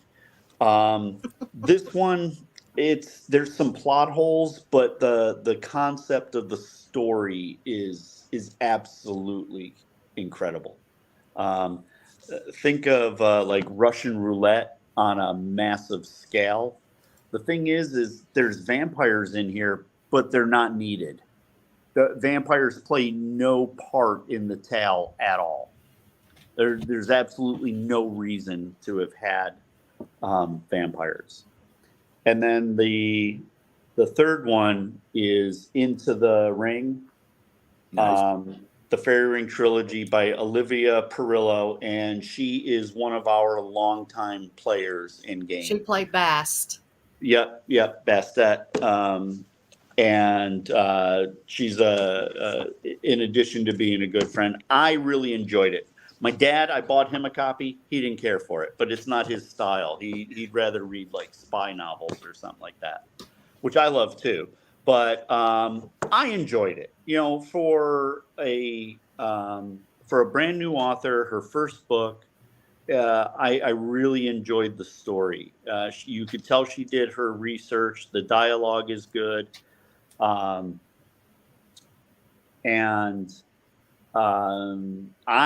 was lucky enough when she was writing it to read one of the early drafts. Let's see, there she is. Read one of the early drafts, and in the intro, she credited Bloodletting with basically teaching her how to write. She said it was that site that gave her the confidence to write this. So I thought that was pretty cool. And she's working on book 2. It's supposed to be... What's that? My daughter was This making one. signs. She's trying to get me to write more. Yeah. Well, your mom writes a lot. She writes on the site a lot. I know, but you then better come write back. a novel before I die. This is our adult coloring book that we created based on the game. I don't know if you can Nice. see it Oh, that that's well. A lot of detail in that. See the wings. Yeah. It's an angel. I like It's a couple that. angels. That's cool. And so, yeah. Oh, very cool. There's your Ooh, I like that skulls, one. Ariel. Cool. I like that. Yeah. And I got another one that I'm working on. I've also created I love a cheekbones. coloring book for my got a couple of kids coloring books that I've created as well, that I put out there. Now, where do we get those? On your website, or are they being Amazon. distributed? Oh, Amazon. got it. Amazon. Yep. Amazon. We do. Karen, the girl that I was telling you about, her and I create journals. So we have journals on Amazon.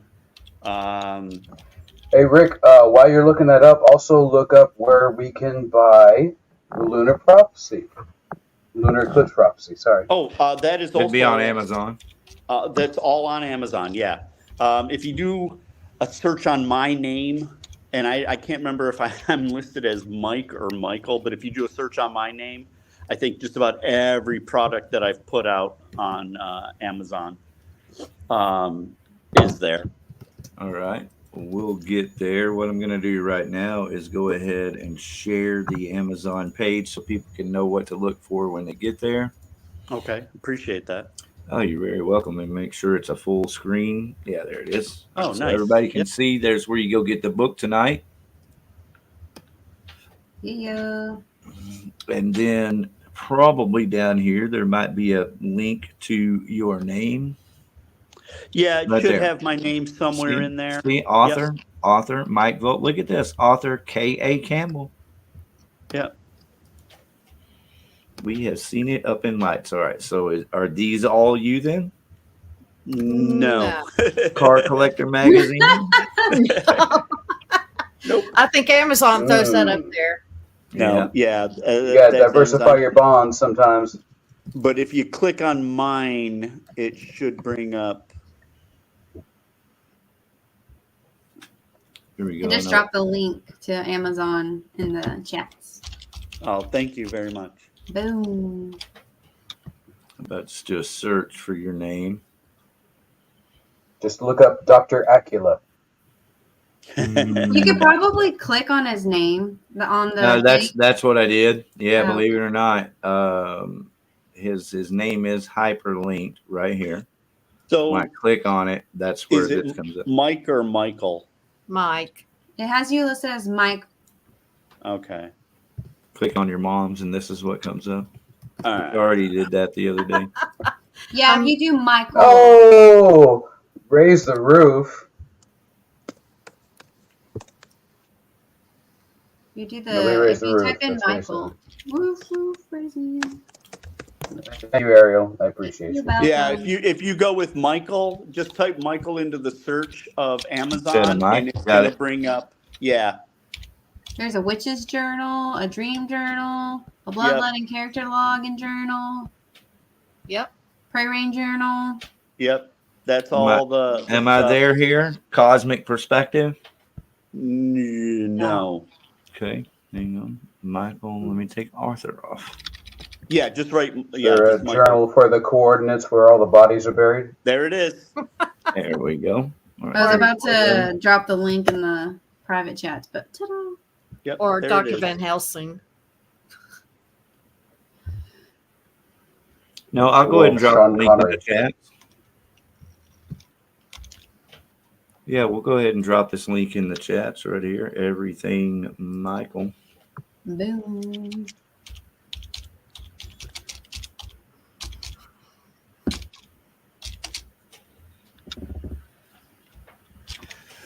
All right, well, tell us a little more about that book. Which one? The prophecy. Oh, so basically, what it is, Stephen, the angel, discovers that there is this prophecy There it is. that is going to wipe out the Lycan race. In bloodletting, it's known as the world that bloodletting takes place in is known as the realm, and so this prophecy is basically going to wipe out all the Lycans in the realm, and Stephen knows that this has far-reaching effects beyond just the Lycan disappearing. And so he teams up with Anne-Marie in an unlikely partnership to figure out what to do to stop it. And it takes them all the way to Egypt in search, and they uncover this nefarious demon-like creature that is kind of pulling the strings of the prophecy and making it come to fruition. And it's a race against time, basically. And I don't think we got to the point in our story where they get to where they can solve the problem, but they know what the problem is at least, and they're moving forward in that aspect. And also, during the story, there comes up a little bit of history that they never knew they were intertwined for a very long time, for centuries. And it's kind of like the repeat. It's kind of like Groundhog Day, in a way, but different life cycles, and more Egyptology, like the hieroglyphics. Like for Anne, she has the long blonde hair, and they refer to her as the daughter of Ra. Her hair is like spun sunlight. Got it. Yeah. And then the prophecy refers to Stephen as wasn't it Osiris that the sun god? Yeah, well, that's Ra. But the prophecy intertwines between those two characters from history, where they need to find this one particular object to help solve the issue, to keep the race from being totally eliminated. And it's going to have some twist to it. There you go. A lot of good twist. It's going to be kind of like, no, they didn't do that. Yes, they did. So. Well, y'all better hurry up with the second one because it's cliffhanger. Just saying, I need more. Yeah, the first one that I did, the many torments of Edward Verlocken, I sent a copy to my dad, and he loved it. And unfortunately, the author who wrote that passed away. So Oh. the story ends there. Yeah, there's nothing else. I did have access to more of his source material, but I don't want to profit off of a dead person, for one. And two, there's nothing else after that. I don't have the rest of his book to keep that series going. But my dad was the same way. After he read it, he's like, send me part 2. I'm like, we don't have a part 2 yet. And he's like, but I want to know what happens.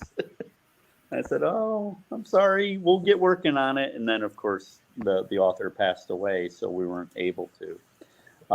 But yeah, we will definitely continue working this. I'll begin the storyboarding process, start doing some more preliminary sketches. Luckily for us, the AI has advanced to the point where it'll increase the real quick, because I see you've got that book up. That is actually the author. That is him picture when he was in his. Yep, that's him when he was in his 20s, and we created it to give that. He was like a half vampire, half werewolf. We used that image of him to create the cover of the book. And so if I don't have it available, but if I showed you the original photo of what it looked like, that is pretty good rendition of it. That's cool. Yeah. There he is. He kind of looks like the dude that got his dick cut off in Game of Thrones. Oh, Greyjoy. Theon, yeah. Theon Greyjoy. Poor guy. Not that I'm casting any aspersions or anything. I don't know the guy personally. Yeah. The storyboarding and everything is going to be the hard part, but the way the AI has changed, and the fact that I can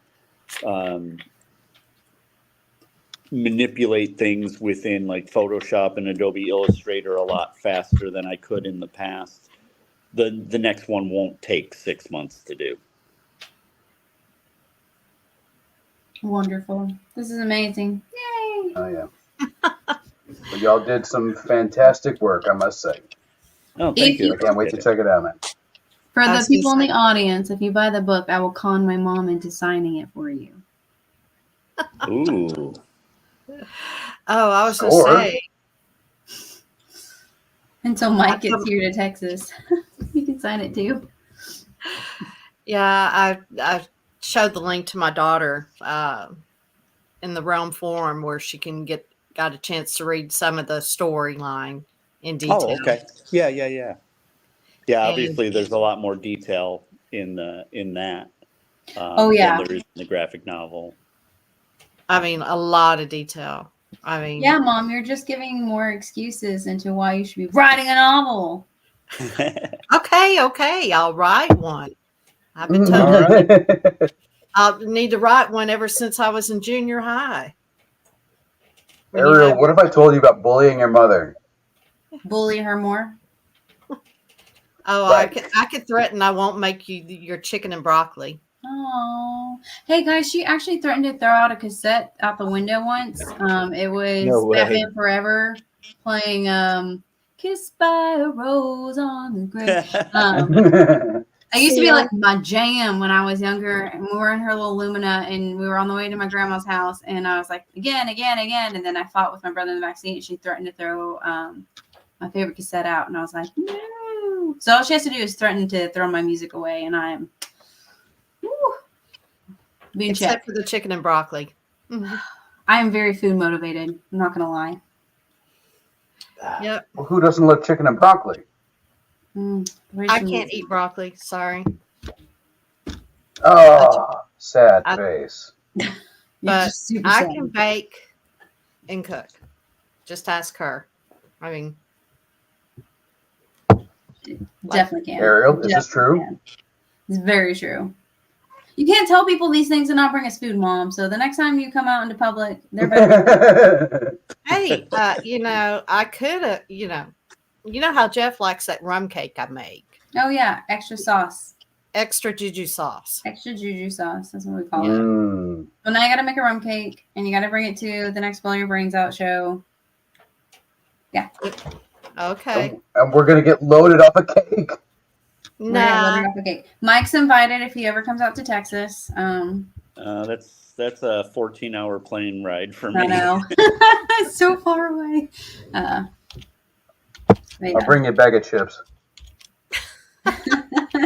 Make it a real party. Yeah, that's true. Make it a real party. I can always make an adult milkshakes called Brandy Alexander. So those are really good. Okay. I'm really hungry, guys. Can we stop talking about food? Okay. Yeah, I'm kinda hungry too. Stop talking food. Talk about writing and music. Well, we're coming towards the end of the cast tonight. Do we have any other questions or anything else you guys want to tell us? What's on the horizon? I know that y'all briefly spoke about that, but no, just like I mentioned, we're working on the card game. The principal design of that is all done. We begin beta testing hopefully in the next month. And then we will follow that up with a tabletop version of Bloodletting, similar to like Dungeons and Dragons. excellent. Batman. Excellent. And Mom, your next goal is to have a novel completed by tomorrow. So get writing.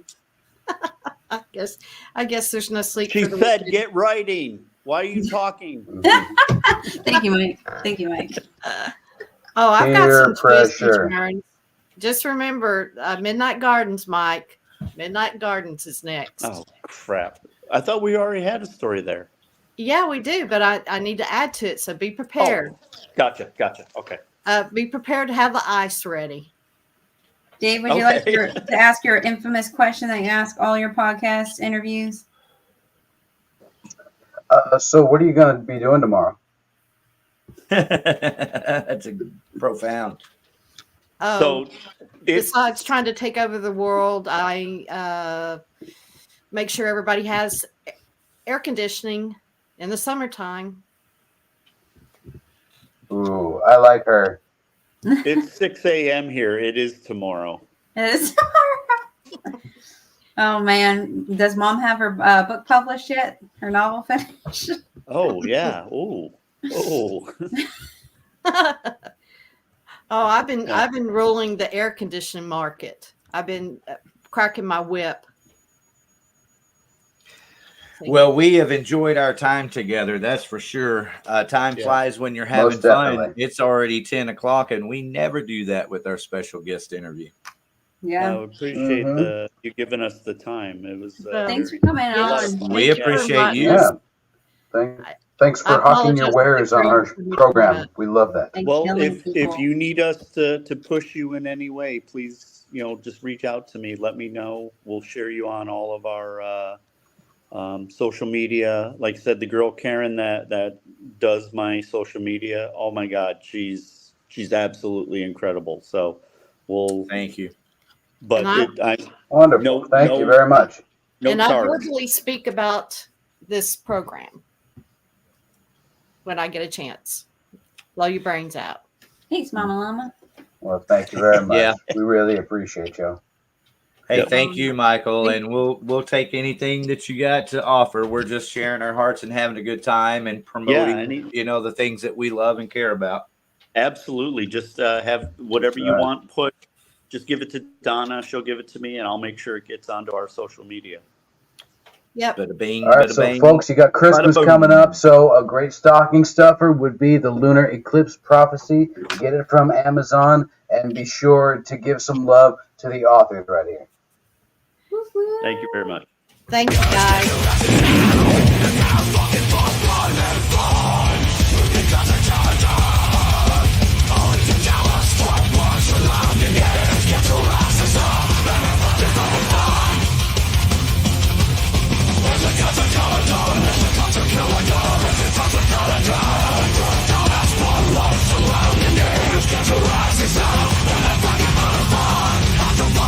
Fire!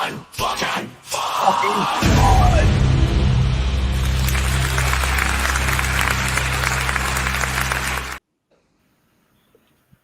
All right, there it is. Have some fucking fun this weekend. We have a lot of shows coming up. Only got about 20 shows, so let's get through these. I was gonna say I got like 10 minutes. I gotta go. But both of these are decent I'm with shows. you. Yep. Oh shoot, my mom's calling. Yep. So Skeletor Remains, Bewitcher, some other band full of jizz, another band also full of jizz, and then Descent over at RBC on September 25th in Dallas. Shattered Sun, that is a band with former members of Il Nino, along with Semper Acerbis. Once again, our brother Metal Mike and Descent, and ATF, that will be at Reno's Chop Shop. Texas Invasion Tour 24, October 8th, it looks like, or October 11th, 2024. Very good. Moving right along. Couple of shows coming up at Diamond Gyms. One being the show with Metonic. We just scheduled Metonic to be on Blow Your Brains Out Wednesday, December 11th, I believe, Dave Jarvis. Wonderful. Love it.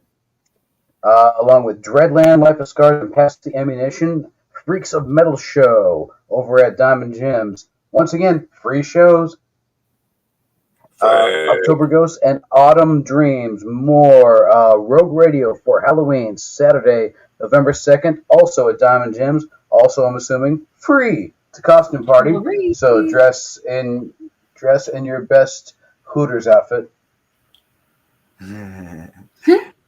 or get you a Kill House bathing suit. It's a one piece. It's fucking awesome. There you go. Metal Monster Mash. All right, look who's taking the metal madness on over to Ridgely Room. I cannot believe it. Ridgely alone. We got Iron Man, Allegiance, and Postmortem. Ridgely Room, October 25th for the Metal Monster Mash. And then over at the Rail. Hello, Eddie Lee. Love you, brother. Over at the Rail, September 21st, which is fastly approaching. We have the Texas Tour of 2024 with Kill Devil Hill, Shadow Ministry, Metonic, Hand Over Fist, and Edge of Insanity. Boom. And again, a shout out to Rich of Metonic. You guys listen to that. Look up Metonic on YouTube. Listen to those songs. It's fucking killer. That's right. And Kill Devil Hill featuring former members of Five Finger Death Punch. Growl this weekend? Ooh, Growl's got some stuff this weekend. The Black Velvet, Guzz Machine, Nesting Doll, and Seer on the 6th. And then on the 7th, which is the day before my brother's birthday. Happy early birthday. I can't tell if that's a Q first. Is that an O or a Q? Your brother's birthday is the 8th? Yeah. It's turning 30. That's my daughter's birthday. Oh, happy birthday. Thank you. Is it Oxtia? I don't know. Thyroids. Thyroids. That must be a punk rock show. Diabetes, Texas. Oh, I hope they're all dressed up like fucking Wilford Brimley. That would be great. Diabetes. And New Jack. Right. New Jack and Blue Haze. Yeah. Be careful. New Jack might stab you. Oh, God. Oh, wait. Sorry. Different New Jack. Different New Jack. Sorry. All my ECW fans will know that reference. And everybody get out and see Thyroids. They're fucking awesome. And support Growl for keeping the punk scene alive in Arlington. Yeah. Oh, there it is again. Same show, different flyer. And then there's one on the right. We have another on the right.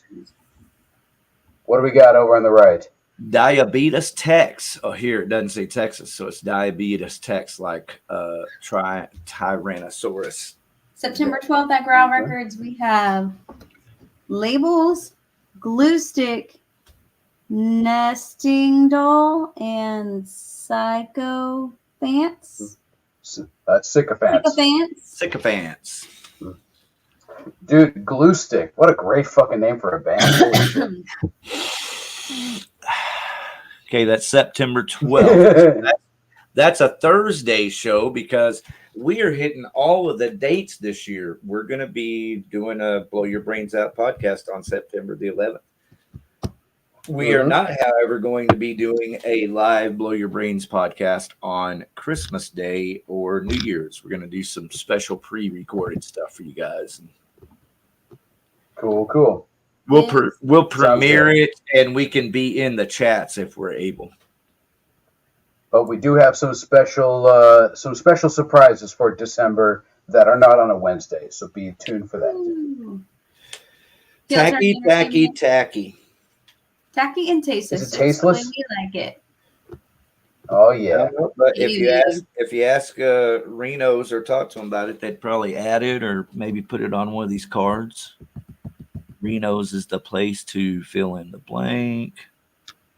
What is Reno's the place to? Jab people. It's the place to party. Reno's is the place to party on July Alley. Huh. Well, they have a show. That little alley that runs. Have a show on September 6th. That little alley that runs between Reno's and the other stores right there. That's July Alley. A lot of partying out there. All right. So we got Postmortem, which is a Slayer tribute. Inhuman Form, Death tribute. Obelisk, and Alaskan Flannels. Okay. Very good. And in finishing, Reno's is also the place to run into Turner Van Blarcom sitting at the table underneath the photograph of Mike Scotia covered in Turner Van Blarcom's bone art. All right. October 11th. That's my grandpa's birthday. It's too funny. Birthday. Dirty 30. We got Pissing Razors, Salem's. I don't know what word that is. Not choice. Warhog. Our boys at Warhog, Swarm, and Coilback. Salem's Child. Child. That does not look like child. I mean, I think it's written the same way as like Hendrix wrote Highway Child. He like added a knee to it to make it more British. I don't know. War Infest, Saturday, October 5th. 4th and 5th. Oh, it's 4th and 5th. Well, the 5th I'm not going to make it because I got a show that day. But on day 1, we've got Shotgun Rebellion, Mile Zero, Low Side, and Chastity on October 4th at the Rail. And then over on day 2, October 5th, we have Tower High, 100 Proof Hatred, Whiskey Dick, Tacky and Tasteless, Scum Scunge, and James Honeycutt.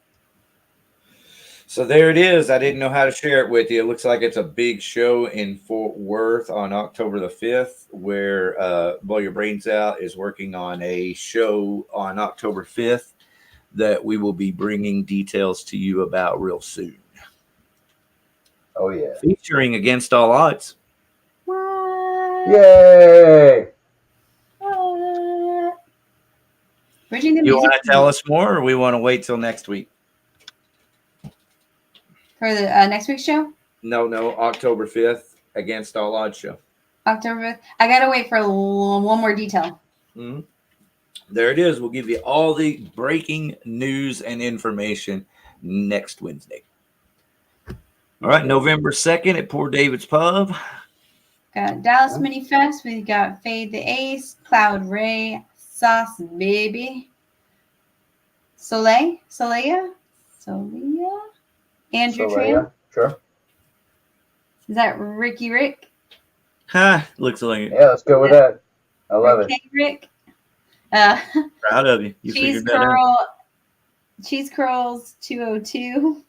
Michael Siler. What is this? Is people like make these names just to fuck with me? Mm-hmm. Yeah, they know we're announcing these shows, and they're like, yeah. They're not even real. Yeah, they're adding Y's where there was no reason.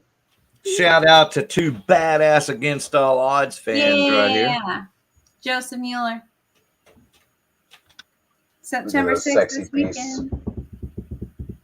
Where is this one at? Well, unfortunately, that here Fort Worth mixer was yesterday, so never mind on that.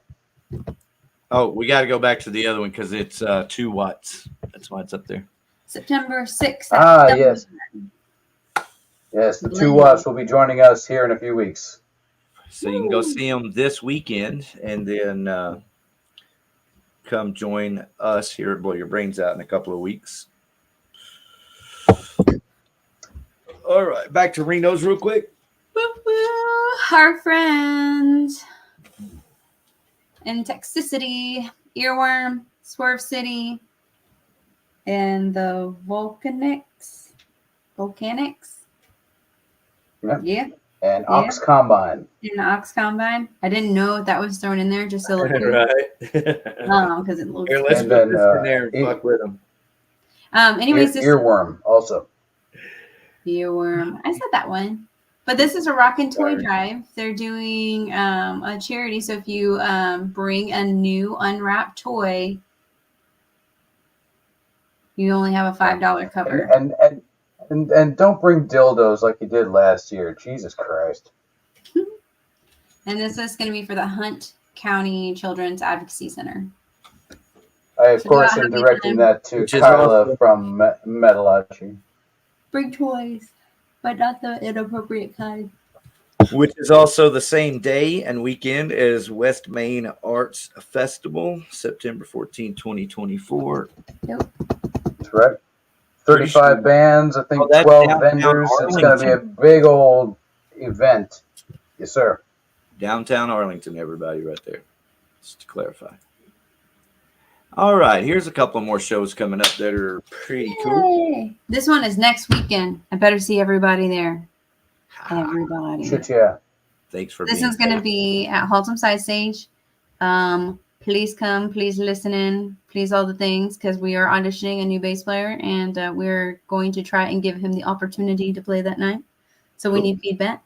But Burner will be playing, Electric Graveyard, Against All Odds, Project Rogue, Obsidian Rounds, and Right Behind You. And then Torch has another one coming up. Not another local showcase. Oh no. Featuring Dreadland, one of my favorites. Our boys in Wolvera. I don't know the Crisis. Something the Crisis. After the crisis. After the Crisis. That's an A. Laces. Night School Ninjas. I really like that name. And Darkest Shade. We should ask Shade if she's the Darkest Shade. Hey. Spelled differently. But this one's September 6th. That's this weekend, so catch it. Kick-ass show to catch right there. I don't know if there's really anything else to cover then. Let's see. You guys are going to want to listen to the new Perceived. We got a Listen to video. this new Vein here with Harvester of Sorrow. That's us. Purchase that stuff. Go like this Against All Odds. Okay, here's another show. Diamond Gems. Rotten October Cotton. 5th with Rotten Cotton Candy, Ritual, Mondo's Bizarros, and Gabba Gabba Hey. Is that a band? Or did I just read that to be stupid? Yeah. No, Gabba Gabba Hey is Ramon's thing. Okay. It's kind of synonymous with it's one of their songs. They say that. It's kind Okay. of their thing. All right, October 5th is also my son's birthday, so a lot of birthdays. Yeah. And Mondo's Bizarros is Star Daniels. Yep. And, Rotten Cotton Candy, of course, kicked ass last week, so y'all go catch them. What else we got here? A couple more shows. We got this Raid show. This is important. Skate Nigs and Raid. October 18th at Reno's. Pick you up some killer Raid merch. September 28th, it's the 40th anniversary theater gallery show. Going to be at the Kessler Theater. Boom. So for those that don't think that we're cultured, here we go. We got culture coming out of our ass right here. That's right. Say that last name. Sorba. I'm good with it. Joshua. Oh, were you talking about Schneider? No, Sorba. Okay. I'm assuming All right. they're Polish. So there's the Kessler September schedule. If you're fortunate enough to get out there and enjoy the environment that is Kessler, that's kick-ass. This is really, they really do have some killer shit there for everyone. And you may not see something on this particular schedule that gets your rocks off, but keep an eye on Kessler. Jeff Lyles is always doing something really cool over there. All right, here's this Texas takeover. Yeah. Texas. Yeah. Which I think there was only like Domination. 2 big bands on there.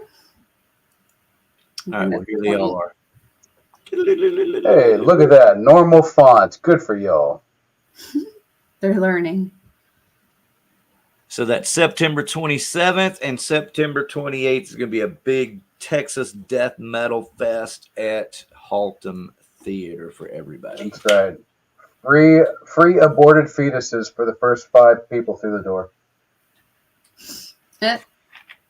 September 28th, we got this one at Binion's going on. This is Keep you young. oh gosh, we just talked about this.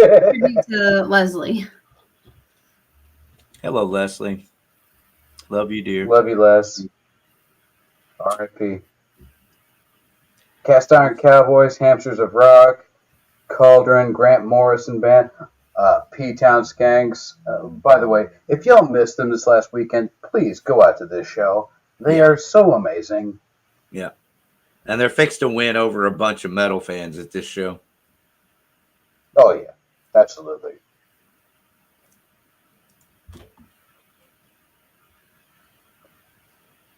Mason Adams Project. Jinx. Got me a Coke. Coming to the Sakuda. Ariel sent that to me. That's the main reason, I put it up. But then we kept it up because he's actually playing multiple shows. They're playing Cicada, they're playing Troy's, they're playing Growl. It's kind of wild. Whoever this. Well, they should come on the show and promote some of those. Hello, Mason Adams Project. Somebody send them a link and an invite. Hey, Mason. We're friendly enough. So here's coming up next Tuesday. This will be the last time we see this. Dark Tranquility. I don't know where, though. I forget where that show's at. November somewhere. 16th. A couple of killer Haltom Theater shows. Sponsored in part by Scriptorium Magazine. Love them. That's right. Putrid Pile, Cerebral Desecration, Demon Seed, Astyanax, Gutricide, Unsentient, Violent Death. November 16th. And then Slasher Party Massacre, Silver Tongue Devil, Tyrannical Deception, Dreadland, Electric Vengeance, and Insufferable. Haltom, Friday, October 25th. Start making plans now. Hail the Sun, A Lot Like Birds. On Friday the 13th, next week. At Trees. That's in 2 weeks. And then Or presents A Night of Punk Rock with Turd Cutter, Blanket M, Anti-Rad, Panther Revival.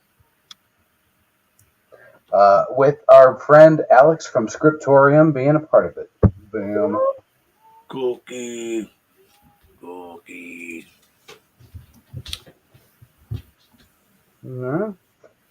Night, DJ J Sustain, Bedlam Bats on the 14th, along with Witch's Ball, Coven Night Out at Harvest House in Denton. Up in Denton, Texas, right there, everybody. And a shout out to Kill House and your favorite nachos. Playing in Houston, Texas, the Black Magic Social Club. Way down south. Yep. That's right. So all you metal bands ought to hook up with Jared. Go down there to support this show with Kill House and Swarm. A couple of bands that you know. Oh, Dreadland. Is that Dreadland? Kind of looks like it is. Dreadland. Yeah. And get to know the good folks at Black Magic Social Club and book your band while you're there. That's right. Touch each other's wieners.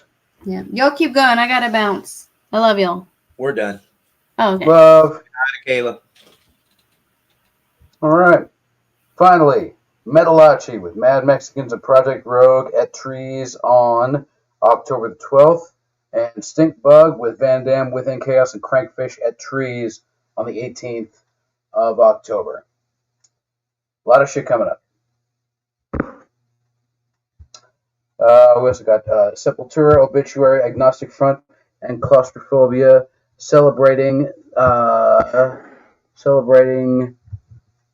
Life Through Death, North American Farewell Tour, September 30th at the Factory. And then the Black Dahlia Murder, Dying Fetus, Spite, and many others at the Factory on October 23rd.